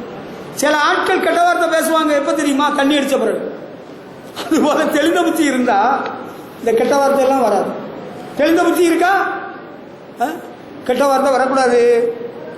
ஆகாத சம்பாஷணைகள், evil communication corrupt good things. இந்த கெட்ட சம்பாஷணைகள் நல்ல காரியத்தை கெடுத்துவிடும். கெட்ட நண்பர்கள், தெளிந்த புத்தி இருக்கா? கெட்ட சிநேகிதர்களை வச்சுக்கிடாத, சிநேகிதிகளை வச்சுக்கிடாத. உனக்கு தெளிந்த புத்தி இல்லாம போயிடும். ஒன்னும் இழுத்து பள்ளத்தில் கொண்டு இறக்கி விட்டுருவாங்க. அது எனக்கு தெரிஞ்ச அண்ணன் தான், எனக்கு தெரிஞ்ச பாப்பா தான். அவன் ரொம்ப நல்லவன். அவன் நல்லவளா கெட்டவான்னு உனக்கு எப்படி தெரியும்? அவன் நல்ல சிரிப்பா, கையா செய்வா. அந்த அண்ணன் ஹலோ பாய் டார்லிங் சொல்லுவாங்க. அந்த அண்ணன் அப்படியா உனக்கு பைத்தியம்னு நான் இப்பவே சொல்லிடுறேன். உடனே உனக்கு பைத்தியம், உனக்கு சொஸ்த புத்தி கிடையாது. ஆகாத சம்பாஷணை, உனக்கு வயசுக்குள்ள சம்பாஷணை பண்ணிக்க. பாலிவ பண்ணே கல்யாணம் பண்றவங்க பேசுற பேச்ச நீ பேசாத, உனக்கு பைத்தியம் பிடிச்சிட்டு அர்த்தம். வாலிப பையனே கல்யாணம் ஆனவங்க பேசுற பேச்ச நீ பேசிட்டு இருக்காத, உனக்கு பைத்தியம் பிடிச்சாச்சுன்னு அர்த்தம். Stop your evil communication. Avoid bad friends. கெட்ட சிநேகிதர்களை தவிர்த்து விடு. அதுதான் தெரிந்த புத்தி. அல்லேலூயா. Always talking to your unsaved friends. ரட்சிக்கப்படாத சிநேகிதர்களோடு பேசுறது உனக்கு தெளிந்த புத்தி இல்லை. You are wrong. Spirit of God is not happy with you. கர்த்தருடைய ஆவியான உன்னிடத்தில் மகிழ்ச்சியா இல்லை. You are quenching the Holy Spirit. ஆவியானவரை நீ துக்கப்படுத்துகிறாய், அவித்து போடுகிறாய். கெட்ட நண்பர்களை வைத்துக் கொண்டிருப்பது சொத்த புத்தி கிடையாது. தெளிந்த புத்தின்னா பக்தி உள்ளவர்களை, ஆண்டவரை நேசிக்கிறவங்களை, அவங்கள தான் வச்சுக்கிடணும். கெட்ட சம்பாஷணைகள் உனக்கு தேவை கிடையாது. உனக்கு சொத்த புத்தி இருக்குன்னா கெட்ட சம்பாஷணையை விட்டுருவோம். 1 பேதுரு 4ஆம் அதிகாரம் 7ஆம் வசனம் படிச்சு முடிச்சிருவோம். 1 பேதுரு 4ஆம் அதிகாரம் 7ஆம் வசனத்தை படிக்கிற வேளையில் அங்கே பேதுரு அப்போஸ்தலன் என்ன சொல்கிறார்? எல்லாவற்றுக்கும் முடி சமயமாயிற்று, ஆகையால் தெளிந்த புத்தி உள்ளவர்களாயிருந்து ஜெபம் பண்ணுவதற்கு ஜாக்கிரதையாயிருங்கள். The time is near when all things will end. So keep your minds clear and control yourselves. Control பண்ணுங்க. keep your minds clear. Tamil பைபிள்ல ஜெபம் பண்றதுக்கு ஜாக்கிரதையா இருங்க, தெளிந்த புத்தி உள்ளவங்களா இருங்க. Control yourself. எல்லாத்துக்கும் முடிவு நெருங்கிட்டு நீங்க உங்க மனதை கொஞ்சம் கட்டுப்படுத்துங்க. ஜெபம் பண்ணுவோம், ஜெபம் செய்வோமாக. ஆமென். ஹல்லேலூயா. தெளிந்த புத்தினா என்னன்னு தெரியுதா? இனி கொஞ்ச காலம்தான், இனி காலம் செல்லாது, எல்லாவற்றுக்கும் முடிவு சமயமாயிற்று, நம்ம காரியம் எல்லாம் வெற்றியாய் நன்றாய் நடைபெற ஜெபம் செய்வோம். அதுதான் தெளிந்த புத்தி. ஹல்லேலூயா. புரிந்து விட்டதா? தெளிந்த புத்தினா என்னது? எல்லாத்துக்கும் முடிவு வரப்போகுது, நம்ம கொஞ்சம் கட்டுப்பாடோடு வாழ்வோம், ஜெபம் பண்ணுவோம், பாட்டு பாடுவோம், இல்ல ஜெபம் பண்ணுவோம். ஹல்லேலூயா. ரோமர் 12ஆம் அதிகாரம் 3ஆம் வசனம். அவனவன் தன்னுடைய நிலைமையின்படி எண்ண வேண்டும். அதுதான் தெளிந்த புத்தி. எனக்கு நிலைமையை தாண்டி நான் என்ன நினைக்கிறதுக்கு மேலாக நினைக்கிறது தெளிந்த புத்தி கிடையாது. நான் கிடக்கிறது தரையில, நான் நினைக்கிறேன் வானத்தில், நான் இப்ப பறந்துட்டு இருக்கிறேன், அது தப்பு. அது தெளிந்த புத்தி கிடையாது. தெளிந்த எண்ணம் உள்ளவர்களாக எனக்கு கெப்பாசிட்டி என்ன, எனக்கு நிலைமை என்ன, எனக்கு வெயிட் என்ன, எனக்கு ஹைட் என்ன, என்னை பற்றி நான் சரியாக புரிந்து கொண்டு வாழ்வதுதான் தெளிந்த புத்தி. உங்களை பற்றி நீங்க சரியா புரிஞ்சிருக்கிறீங்களா? தம்பி சரியா புரிஞ்சிருக்கிறீங்களா? நீங்க பெரிய கொம்புன்னு நினைச்சீங்களா? நீங்க பெரிய கொம்பு உங்க மண்டையில இருக்கா? நீங்க பெரிய மீசையா? அப்படியா? நீங்க பெரிய ரவுடியா? நீங்க பெரிய அடியாளா? அப்படியா? ஓஹோ. மனுஷன் புல்லை போல, புல்லின் பூவை போல இருக்கிறார், புல்லுல இருந்து பூ உதிரும். நீங்க பெரிய டான்ஸா? நீங்க ரொம்ப சர்க்கஸா? உங்களை பற்றி நீங்க சரியா புரிஞ்சுக்கிடுங்க. அதுதான் தெளிந்த புத்தி. அல்லேலூயா. ஆமென். பரிசுத்த ஆவி பெற்றிருக்கிறீங்கல்ல? 2 தீமோத்தேயு 1:7 சொல்றாரு, தேவன் நமக்கு தெளிந்த புத்தியை தருகிறார். தேவன் நமக்கு பயப்படுறதுக்கு அடிமைத்தனத்தின் ஆவியை கொடாமல் பலமும் அன்பு தெளிந்த புத்தியில் ஆவியை கொடுத்துக்கிறார். The spirit God gave us does not make us afraid. His spirit is a source of power and love and self control. பரிசுத்த ஆவியை தந்திருக்கிறார். கட்டுப்பாடுள்ள வாழ்க்கை. ஹல்லேலூயா. Self control. அல்லேலூயா. நான் யாரு, என்னிடத்தில் உள்ள பலவீனம் என்ன, எனக்கு நிலைமை என்ன, எனக்கு வாய்ப்பு என்ன, என்னுடைய வாழ்க்கை என்ன, என்னால் எவ்வளவு தூக்க முடியும், எவ்வளவு செலவு பண்ண முடியும், எவ்வளவு வாங்க முடியும், எவ்வளவு விற்க முடியும், எனக்கு நிலைமை என்ன, அதை அறிஞ்சு அதை புரிஞ்சு தாழ்மையோடு உம்மிடத்தில் வருகிறேன். அதுதான் தெளிந்த புத்தி. ஆமென். ஹல்லேலூயா. கர்த்தர் இந்த வார்த்தைகளினால் உங்களை ஆசீர்வதிப்பாராக. ஆமென்.